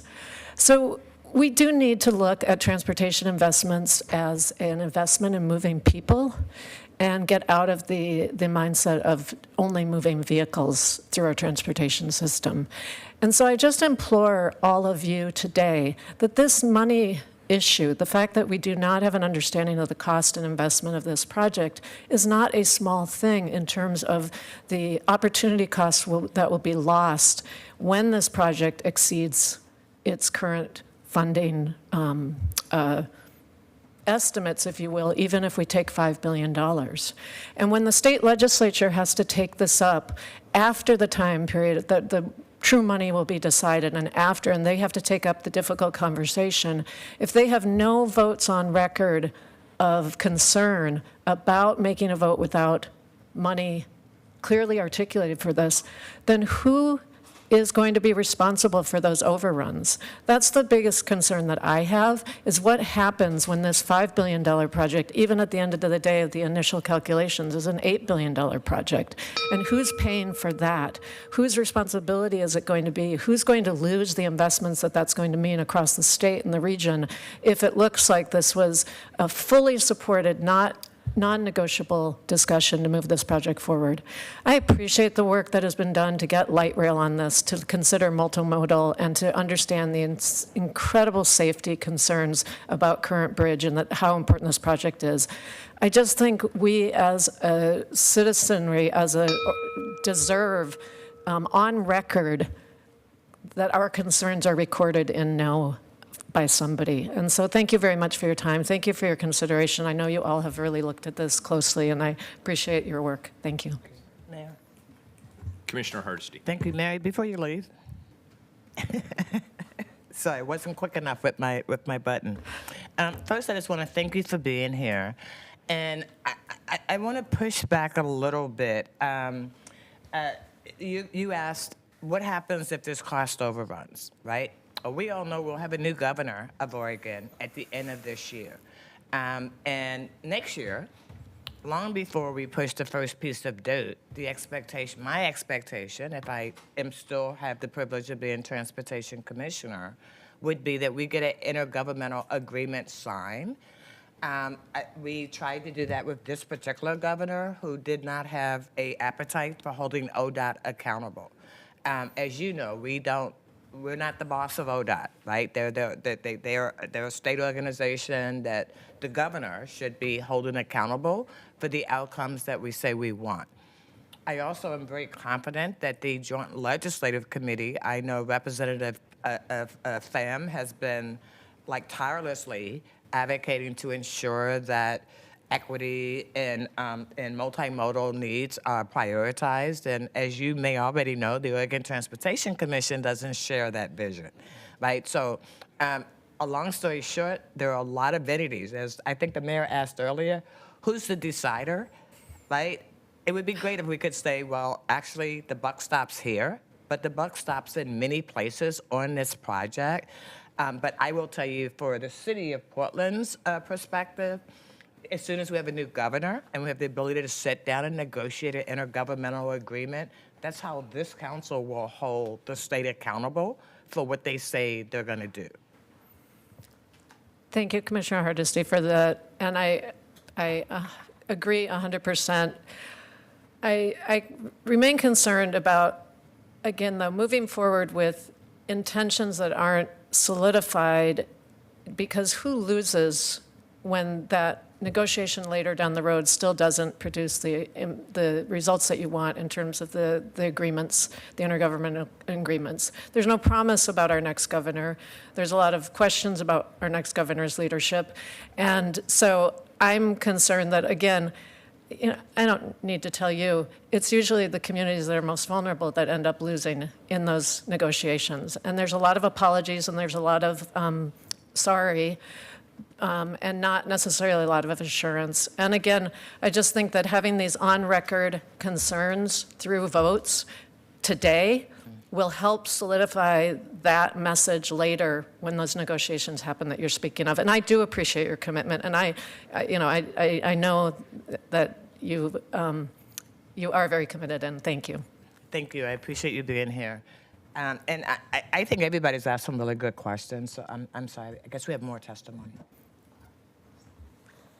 Thank you. Thanks, Mayor.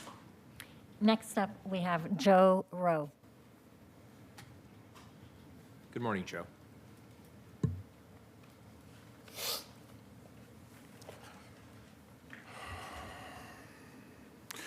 You say you listen. Yes, you do listen to environmentalists, and then you say love wins. You all just said love wins 20 minutes ago. Thank you for looking at me in the eye. But I can't believe what you say because I see what you do. Your actions systematically accelerate climate change when you have the power to reverse it. The events in Kenosha, Highland Park, and Uvalde were planned by a person but funded by a family, Dan.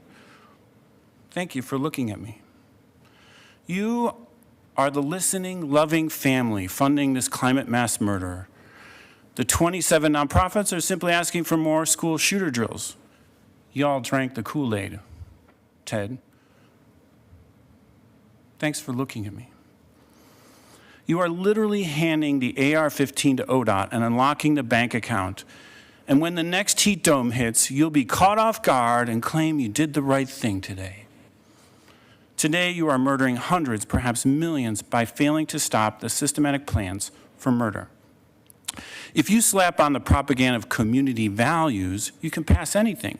You're abusive. You're abusive because you are using community values to kill the planet. Let's put your names on this $8 billion bridge, the Ted Wheeler Bridge, the Joanne Bridge, the Dan Bridge, the Carmen Mingus Bridge, right? Let's call it the Equity Bridge in a bronze plaque. Metro Council has noted just 4% of our transportation budget goes to transit. 4% for transit. You're allowing this.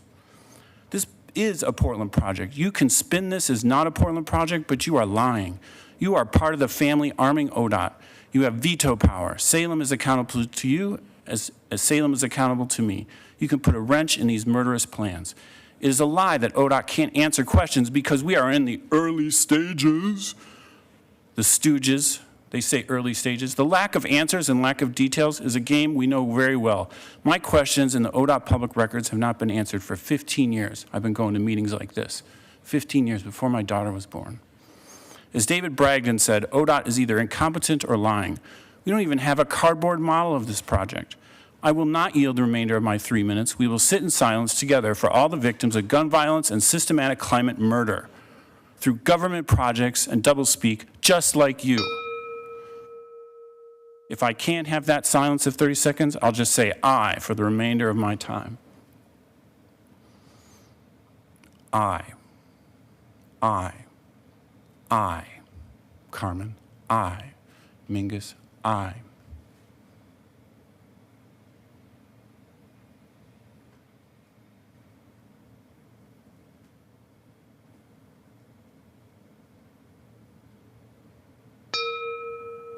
Thank you. You're not welcome. Our last testifier is Brad Perkins. Hey, Brad.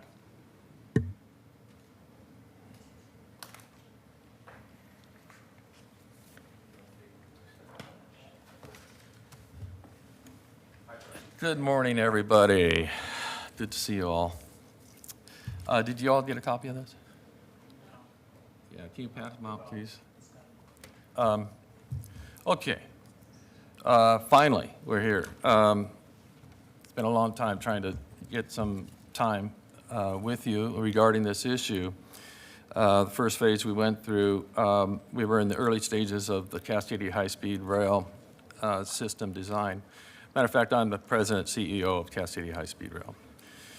We're in the first step process here of our future for transportation in the Northwest. And I'm sure you all saw the New York Times article about questioning the environmentalism that Oregon and the Northwest once had because of one of these is this project.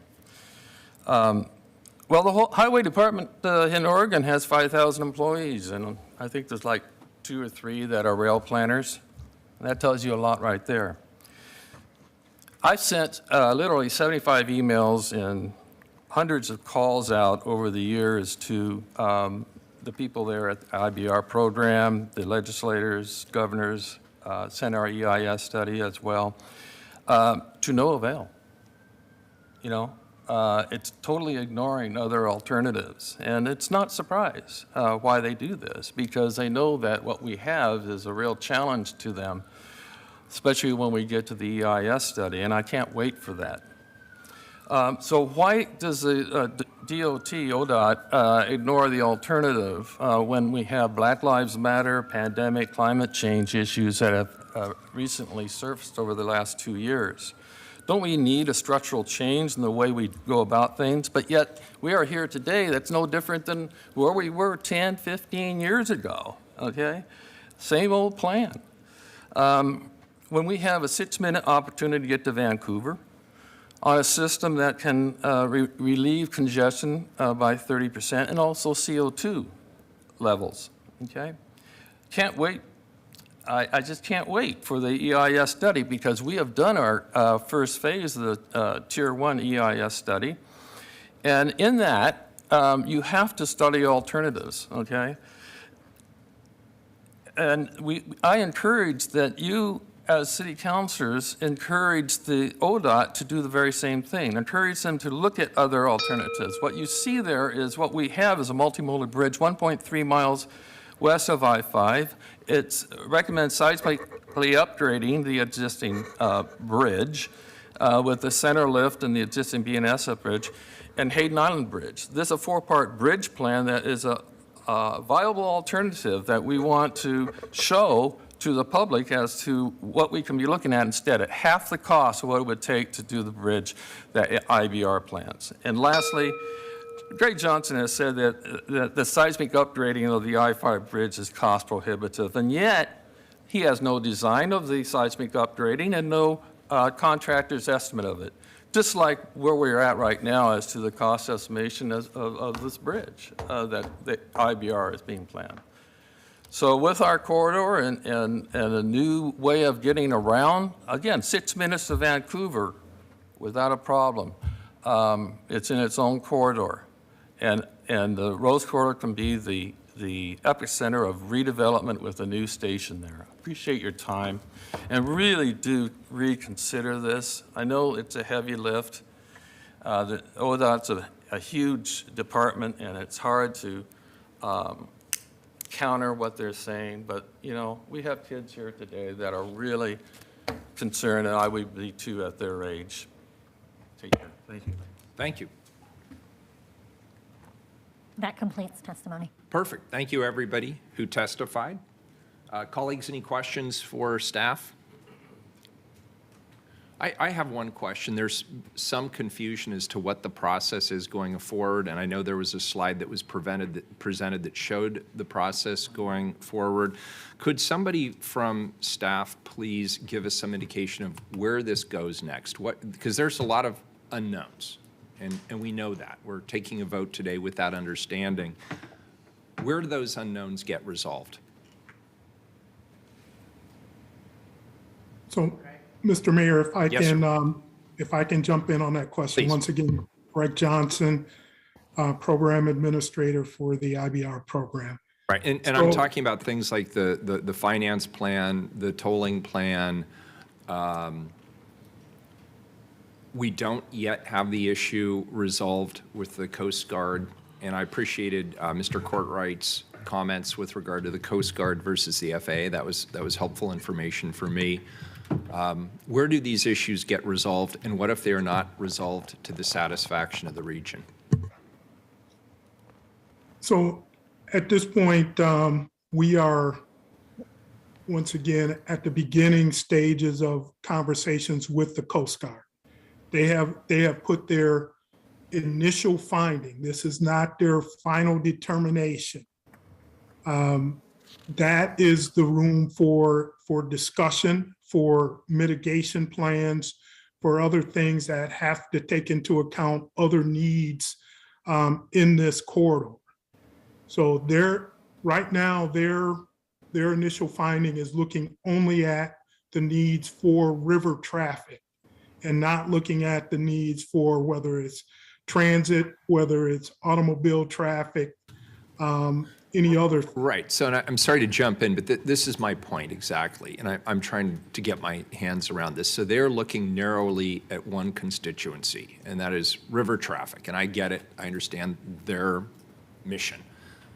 But we have multiple goals that we're trying to achieve here as a region through this project.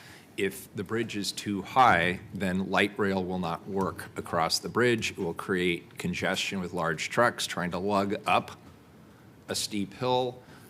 We talked on an earlier item this morning about bicycles and the potential threat to adaptation of active transportation strategies. If people are looking at a large hill, a lot of people might be turned off by that. What happens if the Coast Guard comes up with a decision that makes some of these other strategies that we're agreeing upon as a region not workable, then what? Back to what table?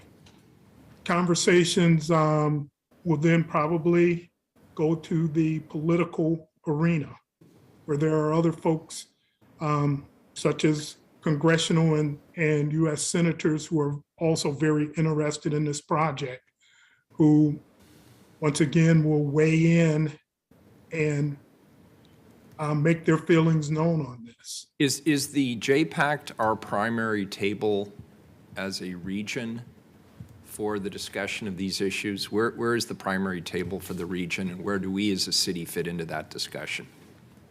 I think a number of the discussions will happen at JPAC, but it will also happen at tables such as the Executive Steering Group, also such as the Bi-State Legislative Committee. We have received direction from the Executive Steering Group, on which Commissioner Hardesty sits, that a lift bridge is not a alternative that they wanted us to pursue. So we are taking that into account, but we are also putting together information that will show the trade-offs if we do go back to a movable bridge across the Columbia River. What are the trade-offs? And once again, you don't solve issues of congestion by having a bridge that will immediately create a 5-mile plus backup. So those are things that that we are having consistent discussions with in a number of forums, but the Executive Steering Group will be that forum where this issue will have a lot of local input. Thank you. Appreciate it. Commissioner Hardesty. Thank you, Mayor. I can understand how complicated this is because there are a lot of bodies that will weigh in ultimately when there's actually a design and long before the first piece of dirt has been moved on this project. And so I want to just bring us kind of back to where we are at this moment. Where we're at this moment is we have an agreement between two states, ODOT's, about a vision for moving forward, right? Once we make this approval and the other governments make their approval, the next step will be the environmental assessment portion, where community members get to weigh in deeply about what their desires and needs are for this project. As we know, the legislature is geared to propose $1 billion next legislative session. There will be lots of debate around whether or not $1 billion from Oregon legislature is the right move at that time.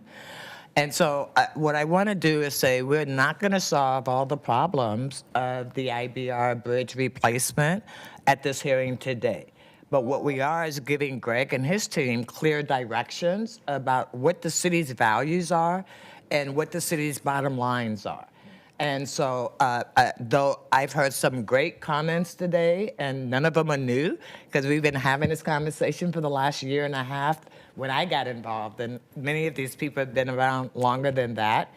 And so I just want you as my colleagues to trust that we are doing our due diligence, that the decision we're making today does not commit the city to a design at all, right? What it commits the city to do is to be a partner in the region, moving this project to the next step, right? There will be ample city council conversations, community conversations, civic engagement, so that we get a robust community-led effort in the region around what this bridge ultimately looks like. But you got to start with something. And I think what we have developed as a region is a very impressive vision about what's possible. I mean, a decade ago, if you'd have said light rail would go to Vancouver, people would have actually beat you up and like made you leave the state, right? But the fact that we have incredible leadership on the other side of the river, as well as on this side of the river, and a true commitment to climate mitigation. When people say we're expanding the freeway, that's absolutely not true. We're adding one auxiliary lane. right? This is a smaller bridge. This is a bridge with light rail. That we're talking about mitigating climate change. How can we do that without light rail, right? So, in Vancouver, they have invested heavily in a high-speed bus line, right? What I see us doing is something that we've never been able to do as a region, to respect each other's perspective and vision, and then move cooperatively together to see if this works. Who knows if this, right? There are a lot of ways for this to go off the rail, but it certainly shouldn't go off the rail for the first vote.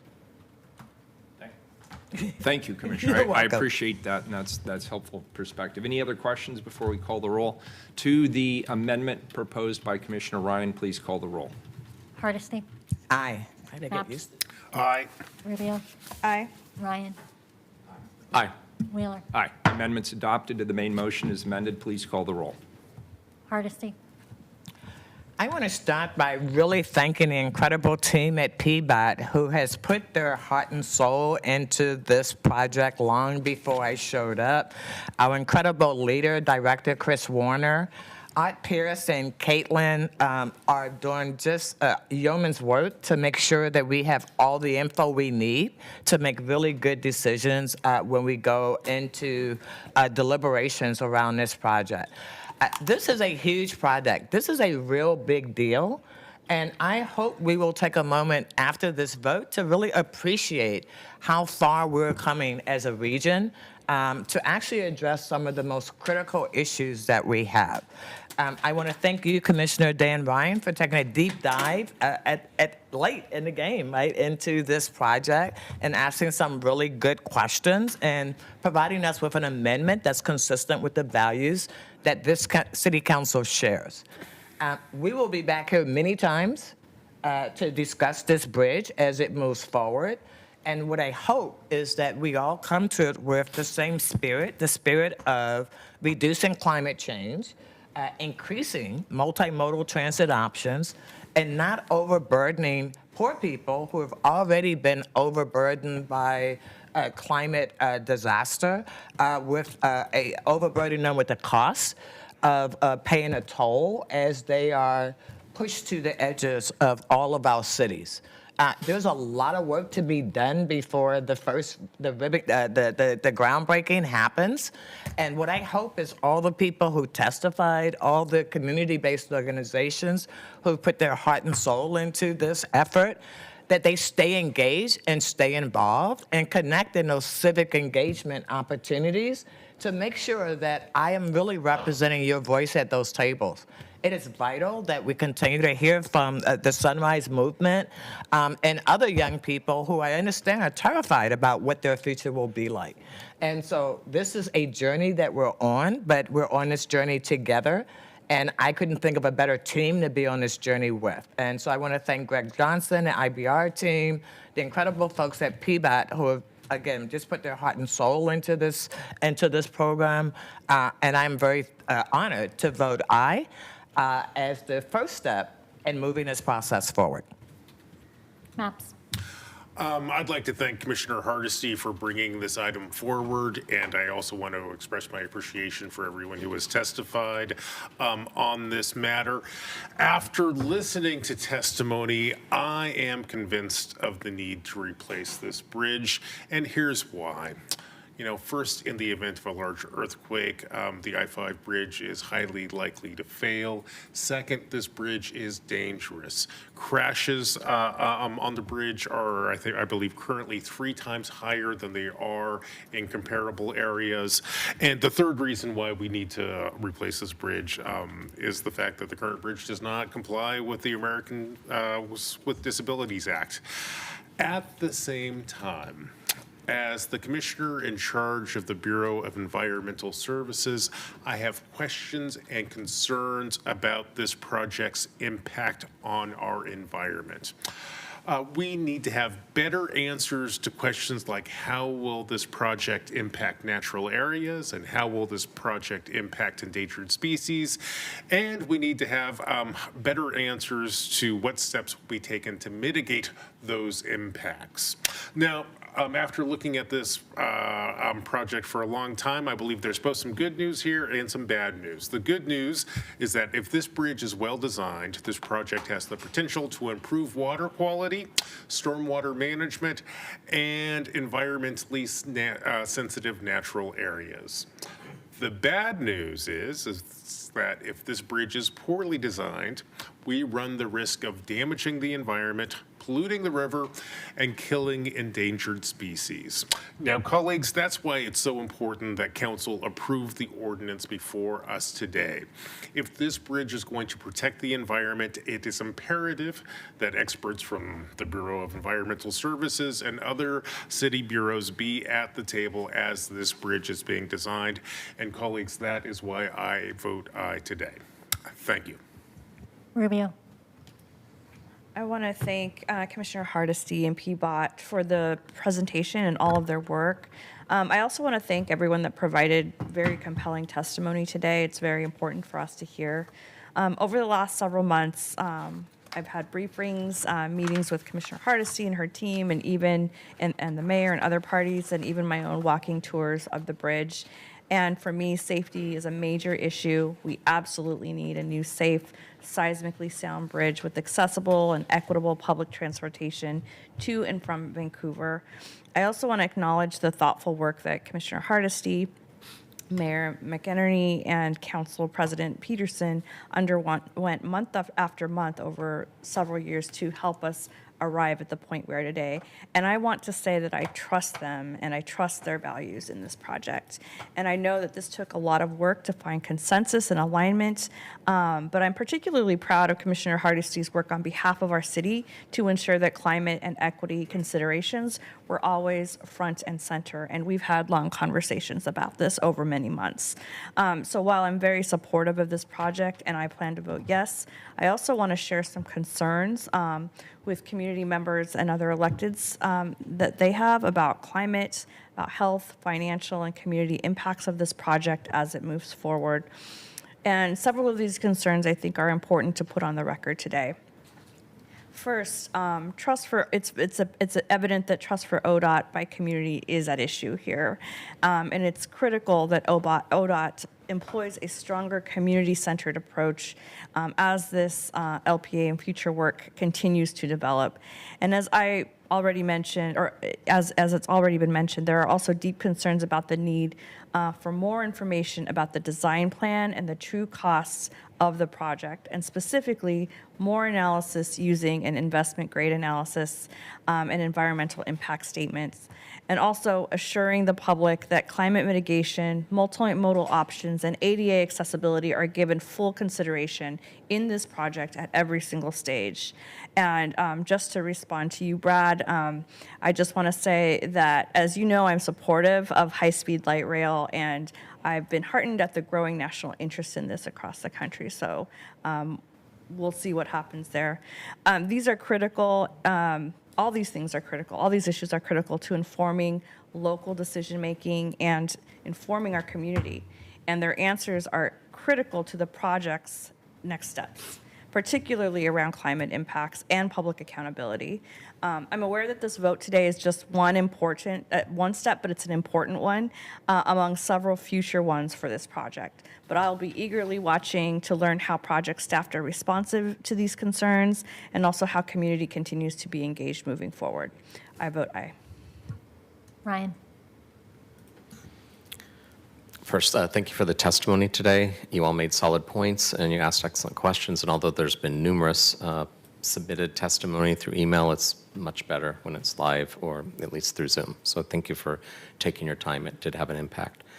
And colleagues, I want to begin my time today by thanking Commissioner Hardesty for your commitment representing the city in this multi-state regional project. Your persistence and, yes, patience was instrumental to seeing this complex and necessary project achieve this key step in the process today. And I really appreciate how you allowed us to understand that this will have a lot more dialogue as we go forward, which will address some of the concerns that we heard earlier. Like many of my colleagues on the council, I remember the Columbia River Crossing project that, well, there was that one that first began nearly 2 decades ago in 2005 between our two states, our two adjacent cities.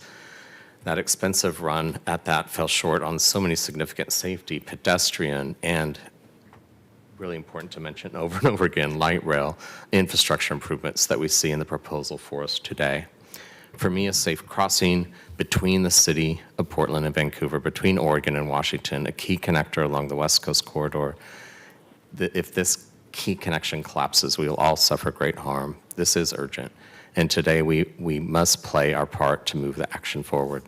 I had the honor yesterday of joining Vancouver Mayor Anne McInerney Ogle, who she respectfully refers to herself as Mayor Ann, so I'll do that from now on, for a tour of the current I-5 bridge corridor. And I want to thank her for showing me the impact of this project on her side of the river and through her community's eyes. For those who don't know, the current bridge is forged atop live Douglas fir trees that are suspended in mud. And while standing on the pedestrian walkway yesterday, I could feel the vibrations of each semi-truck that passed by. And I have to say, when there's two that went by at the same time, the rocking and swaying was quite actually frightening. It was a humbling feeling that fortified my understanding for the need of safety improvements. While there, my staff also witnessed how a drawbridge can disrupt nearly all travel in the region, and this happened not once but twice in our 90-minute tour. I actually accused Mayor Ann of orchestrating that. Yeah. It was clear that a fixed bridge is needed in the crossing between Oregon and Washington for all of our community safety, sustainability, and prosperity. Replacement of the bridge can not only connect the land on both banks of the Columbia River, it needs to be built at the highest level of excellence, and it must be sensitive to integrate with its surroundings in the term of urban design and aesthetics. That's why I support the Portland Design Commission's request to include a bi-state design oversight committee with authority to make recommendations to the Executive Steering Committee as the project moves forward with a lens towards aesthetics and beauty. I remain committed to ensuring this new bridge meets our climate goals and includes public transportation improvements, specifically light rail. And again, thank you, Commissioner Hardesty, for staying on that focused point. The potential transportation network this bridge offers is unparalleled by what our region has today, and it's time to reconnect our communities equitably. There's no reason to delay the momentum that we have before us today of this decades-long project. With much appreciation for the collective work of the partners who shared their words with us today, I approve the resolution today. I vote aye. Wheeler. I'd also like to thank Commissioner Hardesty and her team and the PBOT team for their tremendous work on this effort. And I want to thank all the folks who've been involved in this for literally years, trying to bring this to fruition. I like to remind myself that this is not just a project for the present. This is a project for the future. And as we know from the current bridge, whatever we build here is going to be in place at least for the next century, but probably longer than that. And there's a temptation to think about what are the needs and the interests today, as opposed to what does this mean for the future. As I think about today, the age of this structure, the seismic inadequacy of this structure, the current lift span technology used on this structure, all of these things in and of themselves, in my mind, justify this project moving forward. The bridge needs to be replaced. That's the beginning, the middle, and the end of it. Now the question is, how is it built? What are its characteristics? What is its impact on the environment, on wildlife, on surrounding community? And many of those questions are still very much open questions. There's a few things I think are inevitable. I believe this region will continue to grow. And ironically, I think climate change will be one factor in driving the future growth of this area.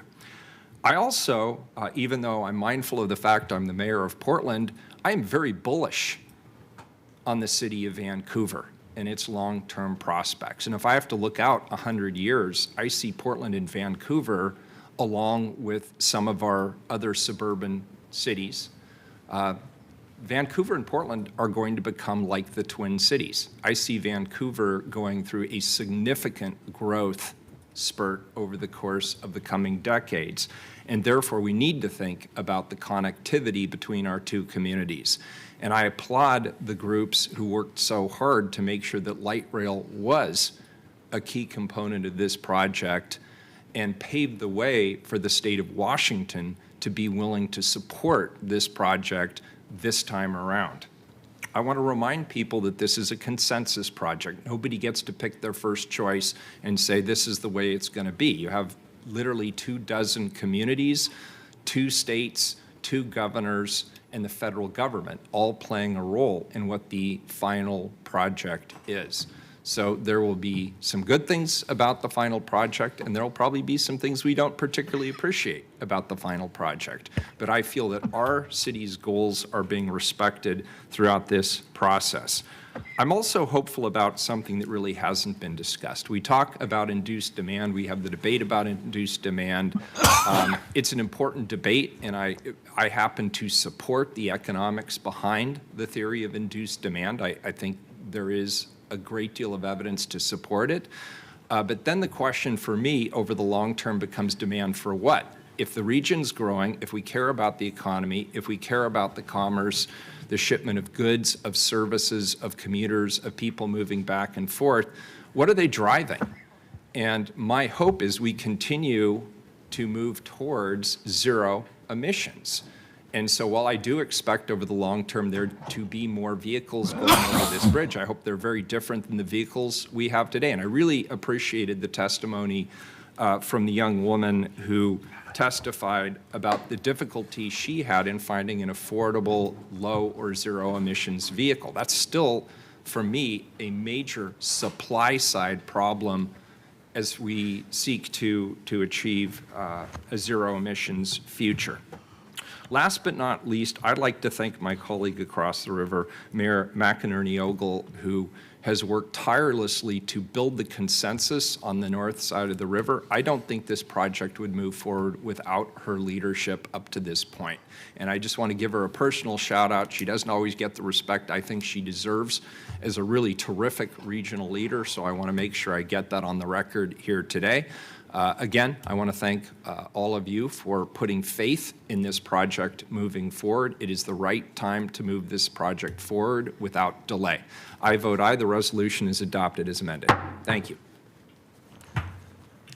Colleagues, could you read 611 on the consent agenda? I'm going to take care of this right now. 611. Amend contract with the Central City Concern to increase amount by $2,646,474 to provide additional campsite impact reduction services. Colleagues, without objection, I'd like to pull this back to my office to resolve some issues between OMF and CBO on this issue. So 611 we will not be hearing today. We'll go to the second time certain item, please, number 610. Amend the comprehensive plan map and zoning map for properties at 5505 to 5525 Southeast Milwaukee Avenue and the northeast corner of Southeast Ellis Street in Southeast Milwaukee at the request of Renee France, Radler, White, Parks, and Alexander, LLP, LU 21-094203 CPZC. Colleagues, I've received a request from the Bureau and Legal Counsel to postpone this item to August 24th at 9:45 a.m. to allow additional time to prepare the legal findings. When council returns on August 24th at 9:45 a.m., council will vote on the amended findings that reflect council's decision to approve the comprehensive planning zoning map amendments as recommended by the hearings officer, with the additional conditions limiting development in the river overlay, reducing the height of the RM4 properties to 65 feet, and requiring bird-safe glazing on the west facade of the development on the west property, without objection. We'll now move to the regular agenda, please. Item number 621.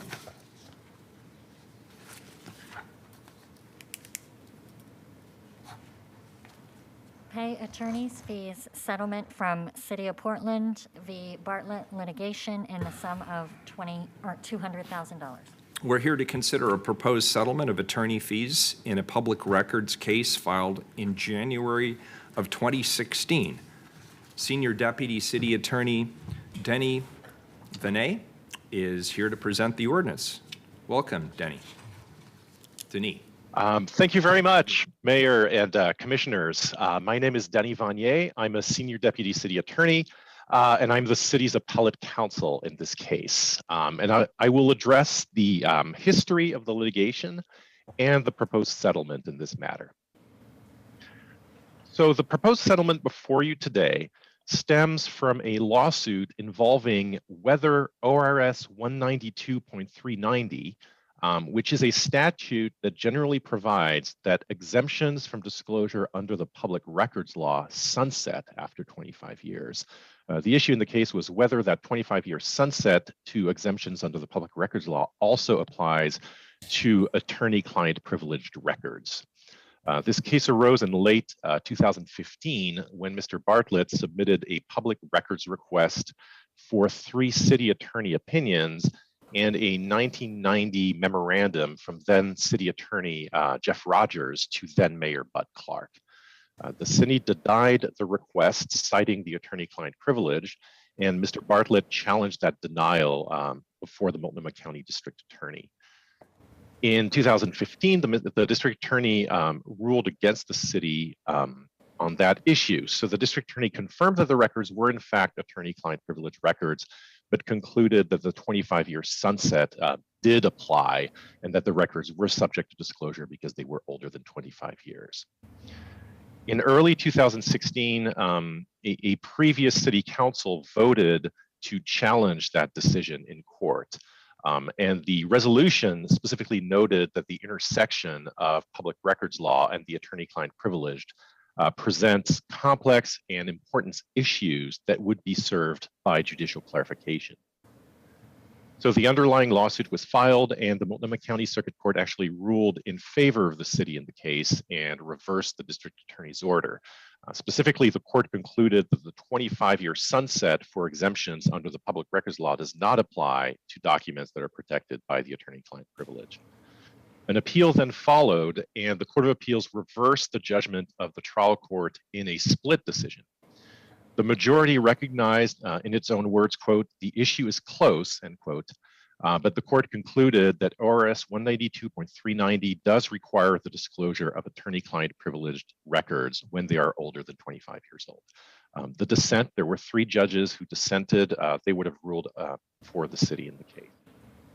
The case then moved on to the Oregon Supreme Court, and the Supreme Court affirmed the judgment of the Court of Appeals.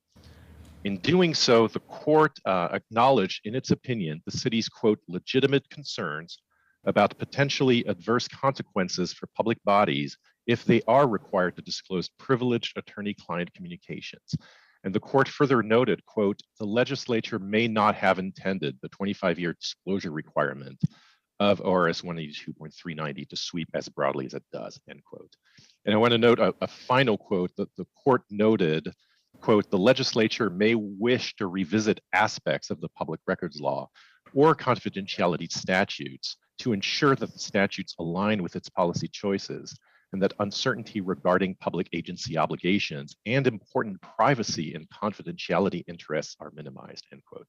And I just note this because it is unusual for the Supreme Court to include this kind of dicta in a case.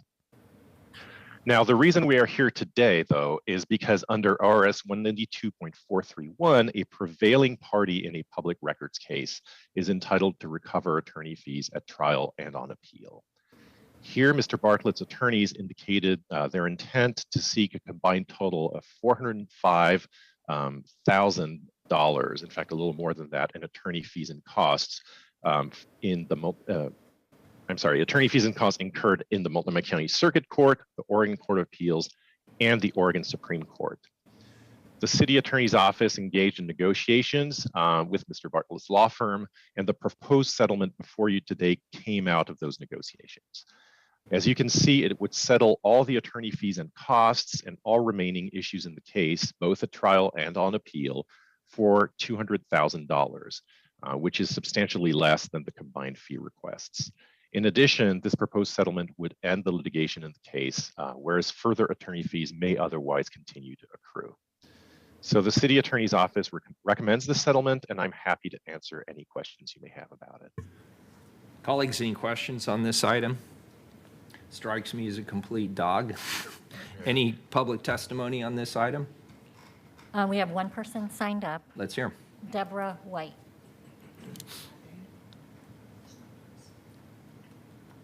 Deborah, are you on? Okay, I'm unmuted, I believe. Yep, there you are. We can hear you. Thank you. My name is Dee White. Good morning. Mark Bartlett, along with many Portland citizens, including myself, has worked for many years fighting Portland Water Bureau malfeasance and corruption.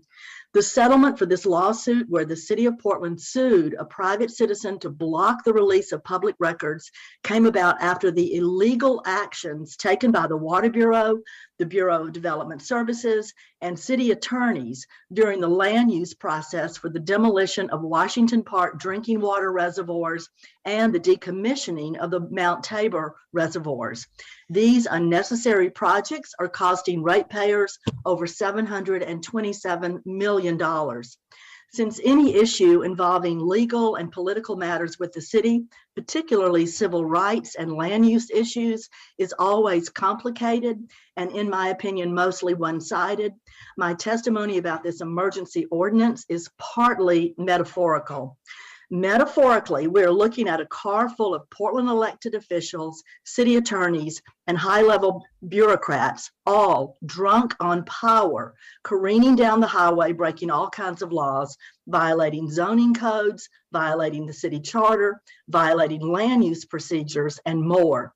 These officials, attorneys, and bureaucrats know that their reckless, costly, gross demolition plan, which was predetermined years before, is going to happen no matter what.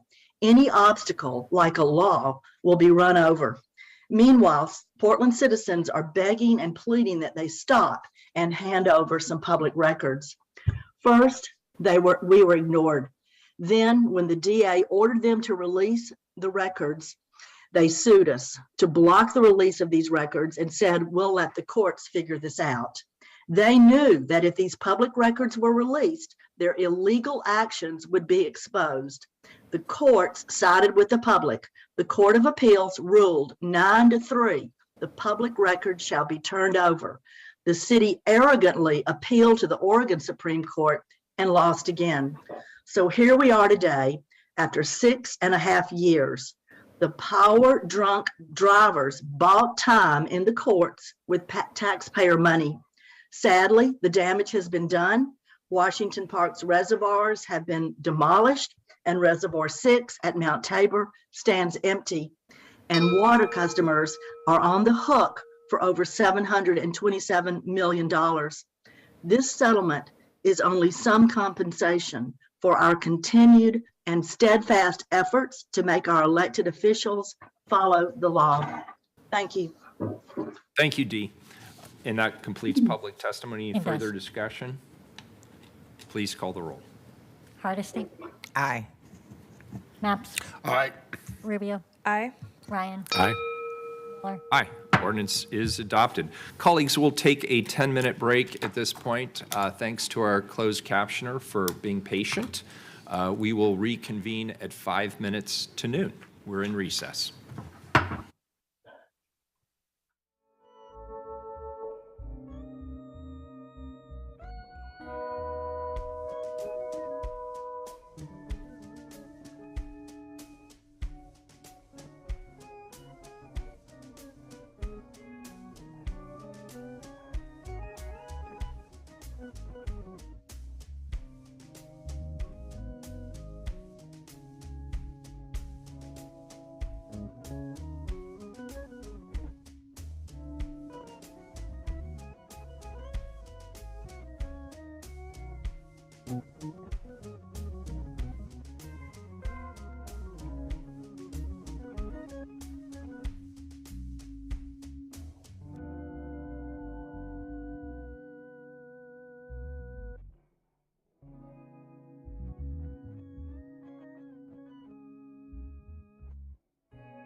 Back in session, back to the regular agenda, please. Item number 622, an emergency ordinance. Pay settlement of Housing for All LLC lawsuit for $300,000 involving the Portland Bureau of Transportation. This ordinance resolves a lawsuit filed against the city of Portland in March of 2020. Senior Deputy City Attorney Naomi Sheffield and Liability Claims Manager Jessica Bird are here to present the ordinance. Welcome, Naomi and Jessica. Good morning, Mayor and Commissioners. I'm Naomi Sheffield. I'm the Deputy City Attorney representing the city in this case. And as the Mayor said, Jessica Bird is a Liability Claims Manager with Risk Management. She's also here. I'll give a brief summary of the background and our recommendations. The plaintiff in this case, Housing for All, filed a lawsuit against the city in March of 2020. Plaintiff's claims arose out of PBOT requirements related to plaintiff's development of a 34-unit apartment complex. In connection with the development and the PBOT requirements, plaintiff ultimately dedicated to the city a 24-foot wide portion of the property along the northern property line and built a roadway and sidewalks on that dedicated property. Plaintiff alleged in this lawsuit that dedication and roadway improvement constituted a taking requiring just compensation under both the Oregon Constitution and the United States Constitution. The plaintiff sought approximately $872,000 for the alleged taking. If plaintiff were successful on the federal takings claim, the city would be responsible for paying attorney's fees for that claim. The proposed settlement of $300,000 is to completely resolve the lawsuit. It would eliminate the risk of an adverse decision or attorney's fees in this case. The City Attorney's Office, Risk Management, and PBOT all recommend approval of the settlement, and I'm happy to answer any questions that you have. Colleagues, any questions? Do we have any public testimony on this item? No one signed up. Please call the roll. Hardesty, Aye. Maps, Aye. Rubio, Aye. Ryan, Aye. Wheeler. Aye. The ordinance is adopted. Next item, please, 623. This is also an emergency ordinance. Authorize the Bureau of Transportation to acquire certain permanent and temporary rights necessary for construction of the Southwest 4th Avenue, Sheridan to Burnside paving and bikeway improvements project through the exercise of the city's eminent domain authority. Commissioner Hardesty.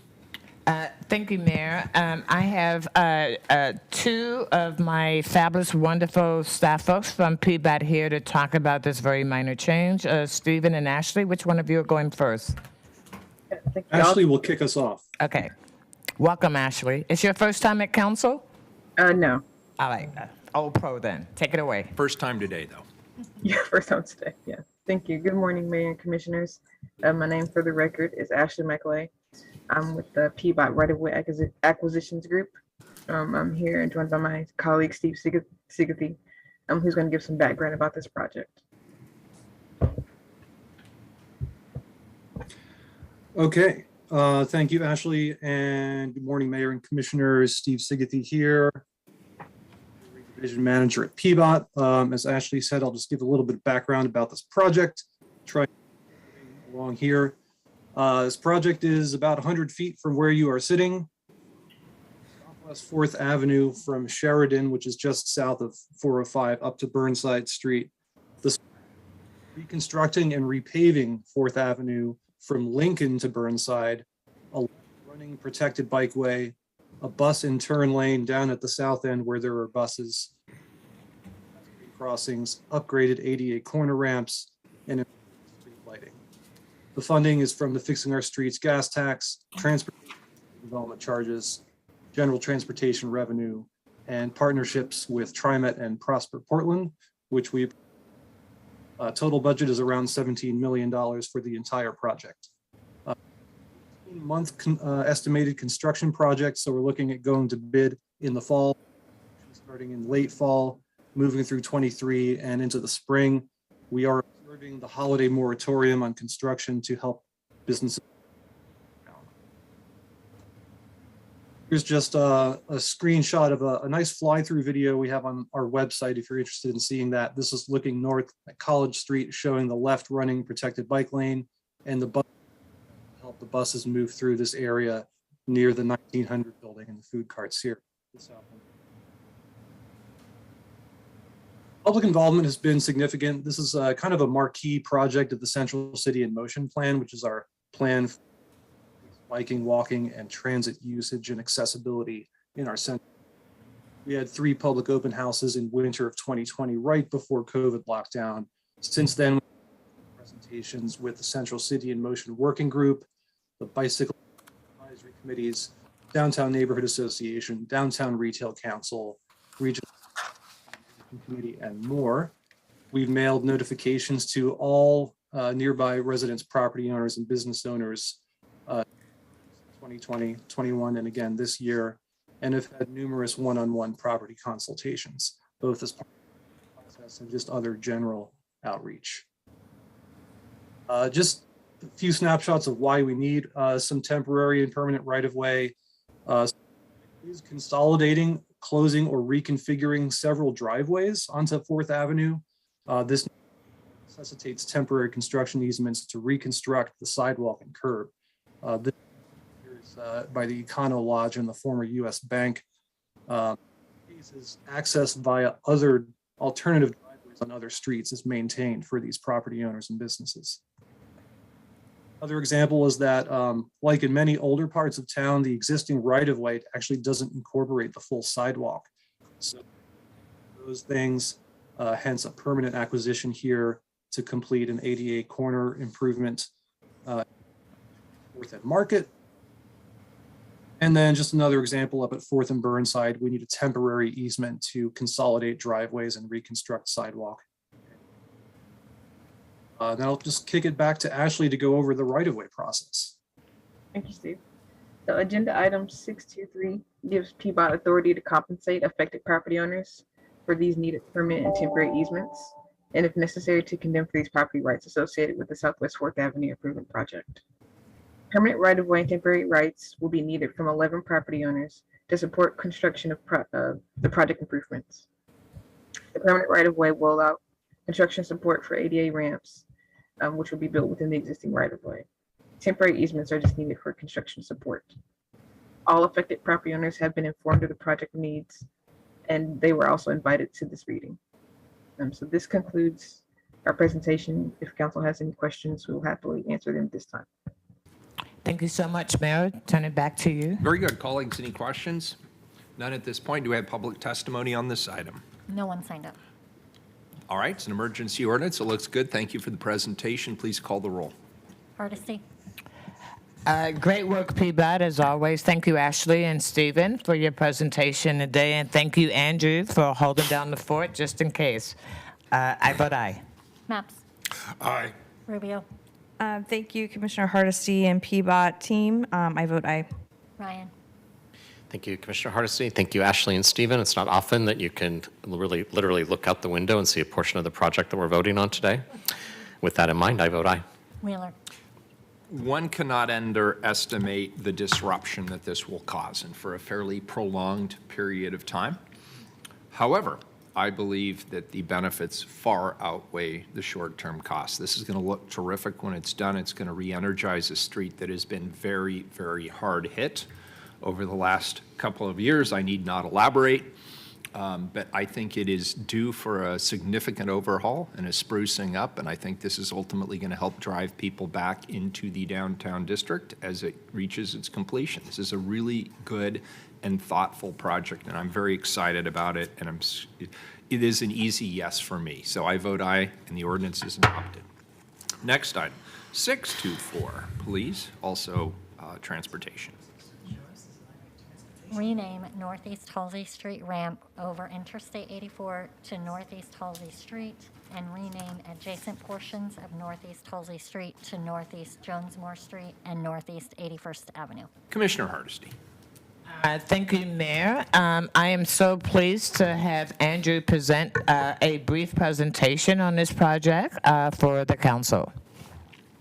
Andrew. Thank you, Commissioner Hardesty. I'm Andrew Abbey, Portland Bureau of Transportation. Keelan, if we can just switch over, I just have 2 slides to share with council this morning.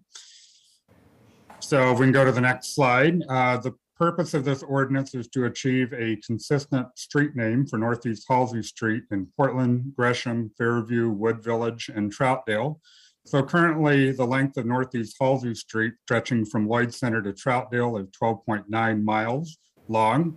We have a 0.3-mile gap around 81st and Halsey.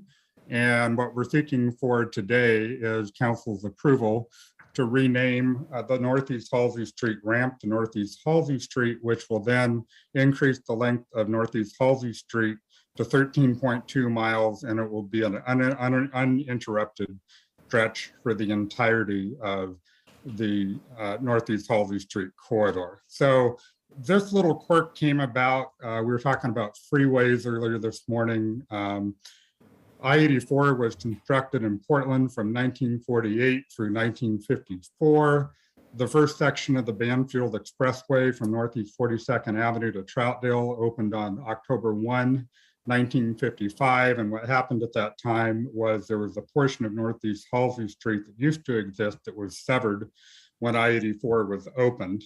And the renaming didn't follow the realignment of Halsey Street north to the Northeast Halsey Street ramp. So if we can just switch over to the second and final slide. So what I wanted to show council here is that the catalyst for this renaming is a pending capital project that PBOT has to build a new traffic circle at the left side of your screen there, just east of 80th Avenue. And we're going to build a traffic circle there, and the traffic engineer brought to my attention that he was obligated to put up the old street name signs, or I should say new street signs with the old street names that nobody ever uses. So we just thought it made a lot more sense to clean up the naming in this, the street naming in this area. So that northern hump that you see there on the slide is the Northeast Halsey Street ramp that would be renamed to Halsey Street, and to the south of there, east of 82nd Avenue, that segment in its entirety would be Northeast Jonesmore Street. And then we would also have Northeast 81st Avenue west of the freeway coming into that new traffic circle. So I notified the Madison South and Montevilla neighborhood associations, as well as all abutting property owners. We received no opposition to this proposed street renaming. The only address change that would occur would be for the Portland Rescue Mission. They have a drive-away hunger facility there on what will become Northeast Jonesmore Street. They are very supportive of the address change, which would be the only one implemented by this project, because right now people try to wayfind them off the Halsey Street Bridge, and they're not on the Halsey Street Bridge, they're to the south. And this is going to help their mission in terms of people being able to find their facility because they accept donations of vehicles so that they can sell those vehicles to provide meals, shelter, and vocational housing for people seeking paths to recovery. So we're happy to partner with Salvation Army on this street renaming, and I encourage council to support this ordinance at the second reading next week. Happy to answer any questions that council might have. Thank you. Any questions, colleagues? Is there any public testimony on this item? No one signed up. All right, very good. This is a first reading of a non-emergency ordinance. It goes to second reading. Thank you, Andrew. Thank you, Commissioner Hardesty. Next item, 625 is second reading. Authorize intergovernmental agreement with Oregon Department of Transportation for planning and preliminary design services for the Interstate 5 Rose Quarter project. Colleagues, this is a second reading. We've already heard a presentation. We've had opportunity for public testimony. Is there any further business on this item? Please call the roll. Hardesty. First, I want to thank PBOT, Portland Bureau of Transportation, and our staff for all the work they did on getting us to this Rose Quarter IGA. Just to remind my colleagues, since it's been at least 3 weeks since we originally heard this item, this IGA is before us, has been negotiated, is a negotiated compromise so that we, the city, can re-engage in this project and improve the outcomes for the people in the city of Portland. You may remember ODOT would not listen to us, so we dealt directly with Governor Brown. It took hours and hours and hours and hours of negotiation and advocacy. Hours and hours with elected officials, including Metro Councilor President Lynn Peterson, Multnomah County Commissioner Jessica Vega Peterson, hours and hours and hours working with Albina Vision Trust, other community-based advocates. And out of all of that, we worked to negotiate an acceptable compromise with the Hybrid 3 covers option. This option will build highway covers that create developable land that can sustain buildings over I-5, allowing us to reconnect the historically Black Albina neighborhood. Buildable highway covers were not part of ODOT's original plan. They had proposed 3.5 acres of bits and pieces over I-5. With Hybrid 3, we have gained 8 acres that will do more than just cover I-5. These acres provide the kind of city street grid that other Portland neighborhoods take for granted. They reconnect North Flint Street and North Hancock Street, two neighborhood streets that were amputated by the original construction of I-5. And these areas provide a platform where we can create buildings and community spaces that bring back the neighborhood. With this compromise, we also have assurance that ODOT will use congestion pricing to manage traffic and work to reduce carbon emissions in the area. We've also gained assurances that Harriet Tubman School will be moved away from the highway, as I-5 should never have been built next to Portland's historical Black middle school. We have a commitment with ODOT. They will work with the city and the Albina Vision Trust to transfer development rights and land ownership on highway cover or remnant lands created by the project. And we have accountability. If ODOT breaks their promises again, this agreement makes it clear that we will walk away again. This IGA expires in July of 2024 and is limited to the environmental evaluation and preliminary engineering phase. In 2 years, the project will need to come back to City Council to make the case that ODOT has either kept its promises or not and deserves to move forward. With all these elements, I believe this IGA is worth supporting, and I vote aye.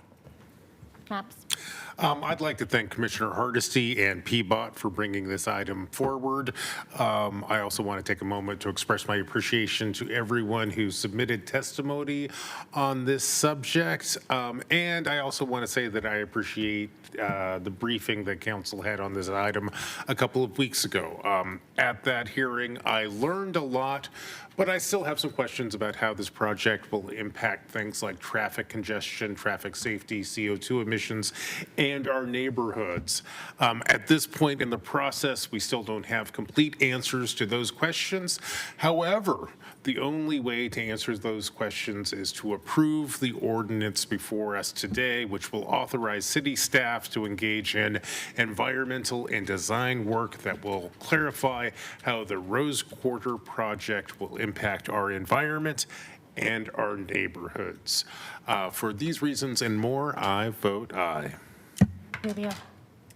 I want to thank Commissioner Hardesty for her ongoing efforts in getting us to a place where we can re-engage with the Oregon Department of Transportation's Rose Quarter project. The IGA before us is a negotiated compromise that makes the project able to move forward with the city's support. And importantly for me, reconnecting the neighborhood through these freeway caps and setting the table for Albina Vision Trust concepts of the area becoming a reality. I was very excited to learn of all the ways the project has matured and developed, and the strong community-centered approach that was utilized to get to this place. And there's no doubt we will still continue to have more questions as we move forward, but with all the elements outlined in the ordinance, I believe this IGA is important for us to support. I vote aye. Ryan. Thank you to everyone who testified last month. Collectively, your comments helped me further understand the scope and influence of the vote today and take necessary next steps as we move along. Commissioner Hardesty, I believe when you talked about this at the meeting, you said it would be an extremely long meeting to fully understand all the work involved. to get the important entities back to the table. And today we just switched our order, so it was good to listen to what you had to say at the beginning. And I really respect your firm commitment to what the values are to be at this table. And PBOT, NOBOT, yes, this is more than just infrastructure. The Albina Vision Trust is providing leadership. Thank you. And the work session on your work affirms your sensible fit at the table. Also, thank you to Caitlin from PBOT. Your time on working on this and also briefing my office on the IGA was very helpful. There are a few tensions that were lifted, and tensions at the table are a positive sign, and exclusion from the table is not. As such, no one lobby will get everything they seek. The tension that at this moment seems to be pitting racial justice versus climate justice is real, and it will continue to be a core point. And for me, the lack of inclusion that I was sensing from Blazers and Moda Center, a main operator of activity in this area, needs to be actively engaged. They know and understand the challenges of congestion, and this is a well-known pinch point, as we all know, along the bottleneck of I-5. In short, it was inspiring to see the state and regional resources such as Metro and ODOT align with the city planning and urban design, and so I'm voting yes to move this along. I'm also pleased that we're back at the table. I'm pleased with the vision to cap the freeway and with PPS to consider moving Tubman Middle School to a better location. Let's continue to hold space at the table that restores and revitalizes this precious land that is a major intersection of moving goods and services, as well as an opportunity to build generational wealth with racial, economic justice in contracts and with enterprise. I am concerned, I think I've made this point, that who's at the table, and I just want to hear more from those who operate venues that produce the event traffic and the goods and services, the long-haul truckers, et cetera. They all need to be at this table. This is a very challenging and necessary conversation. I'm thrilled with where we are today. I vote aye. Wheeler. Thank you, Commissioner Hardesty, for bringing this forward. This is a necessary step. Without planning and design, we're really capitulating our responsibility here. This obviously is a significant pinch point in the city. It will be controversial moving forward, no question about it, but move forward we must with the planning and with the design. I'm very happy to vote aye. The ordinance is adopted. Next up is item 626, also a second reading. Authorize intergovernmental agreement with Eugene Water and Electric Board for scheduling services for the Portland Hydroelectric Project not to exceed $1,040,000. Any further discussion on this item, colleagues? Seeing none, please call the roll. Hardesty. Aye. Maps. Aye. Rubio. Thank you, Commissioner Maps and Water Bureau staff for bringing this item forward. I'm happy to vote aye. Ryan. Aye. Wheeler. I really enjoyed the presentation on this, frankly, more than I thought I would, Commissioner Maps. It was a good presentation. Thank you for your diligence in bringing this forward. Thanks to the entire Bureau for the hard work they put into the presentation. As I've often joked with Commissioner Maps, utilities are the things nobody cares about until they don't work or they aren't there. And then all of a sudden, they are the most important thing on people's minds. And so these kinds of sequential investments and modernization are absolutely critical to making sure that our utilities continue to function the way the public expects them to function. And somewhat hilariously, that is in the background quietly without their notice. But I want you to know, Commissioner Maps, I notice. And I want the Bureau to notice as well. So I'm happy to vote aye. The ordinance is adopted. Thank you, everybody. Next item, 627, and it's actually our last item for this morning.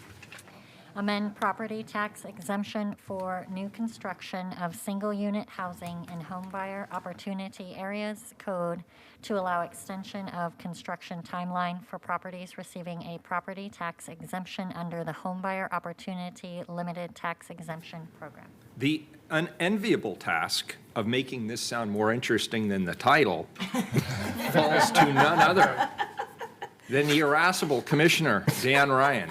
You're up. Oh, God. With an introduction like that, I just love my job. Thank you.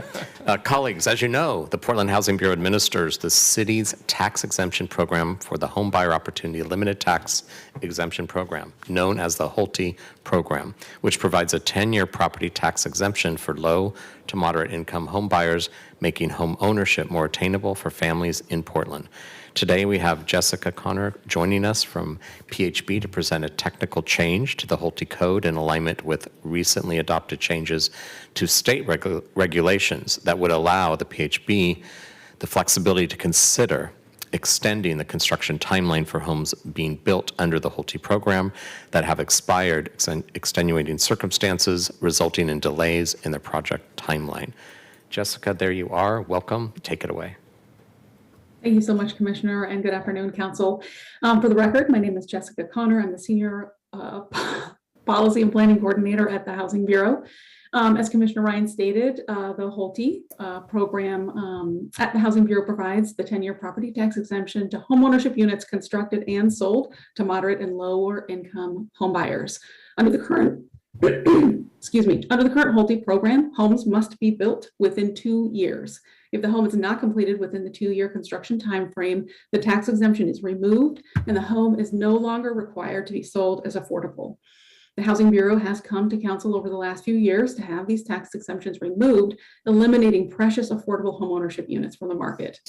The ordinance before you today is technical, and it would allow the Housing Bureau to consider requests to extend the timeline for construction projects in the Holte program that have faced unavoidable delays and can demonstrate that they have and will continue to perform due diligence towards completing construction.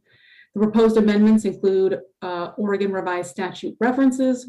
It removes duplicative language, updates some numbering sequences, as well as the implementation language at the direction of our city attorney.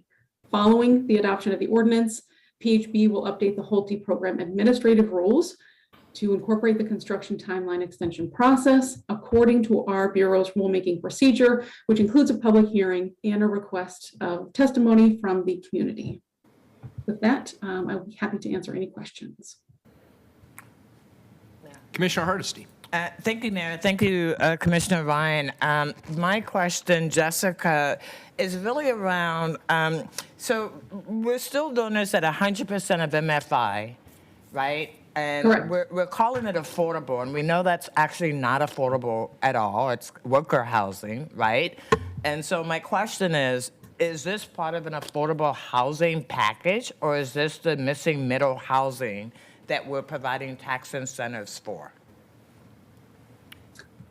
Thank you for the question, Commissioner Hardesty. You are correct that the program is set at 100% MFI or less. So home buyers need to qualify at that MFI or less.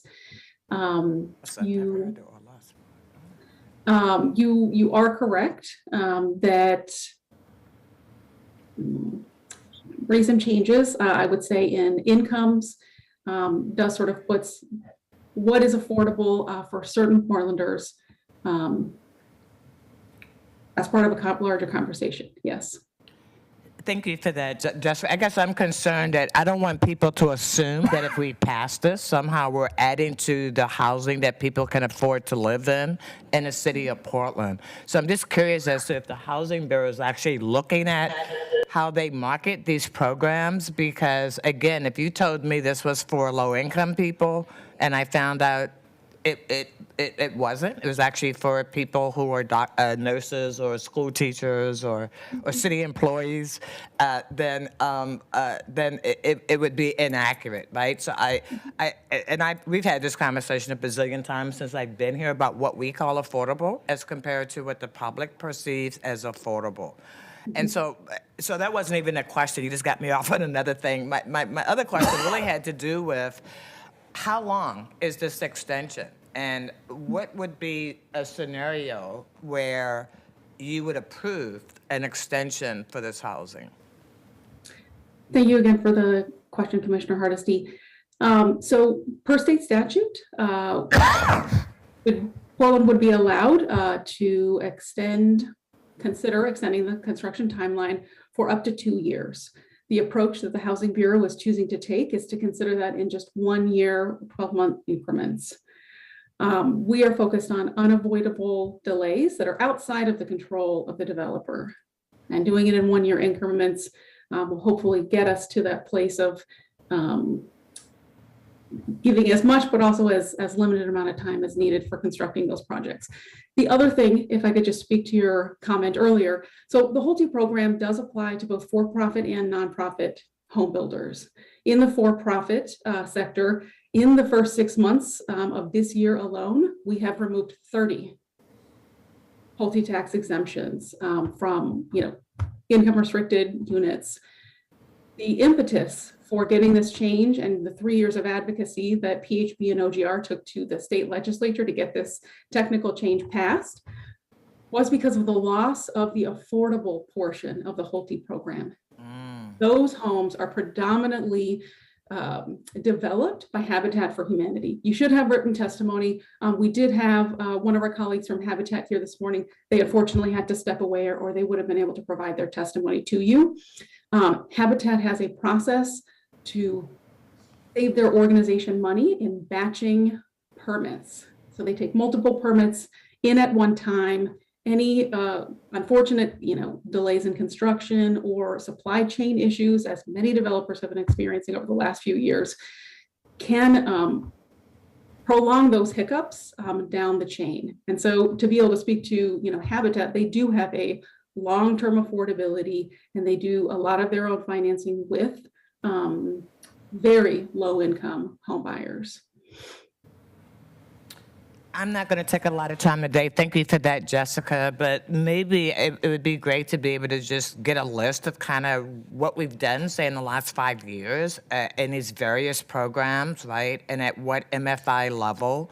And again, I think you're doing great work, but I also know that we use terms interchangeably and they mean different things to different people. And so I'm grateful for your information today, and I'll look forward to continuing this conversation. Thank you. Thank you, All right. Commissioner Pupila. Thank you. Do we have public testimony?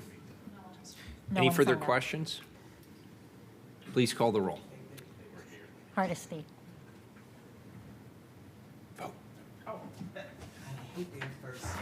Aye. Aye. Matt, Aye. Rubio, Aye. Ryan, Aye. Wheeler. It's one of the best things about being mayor is, if you notice, I never have to go first. I think it's great. Now, you also have to be the tiebreaker sometimes. That's the flip side of it.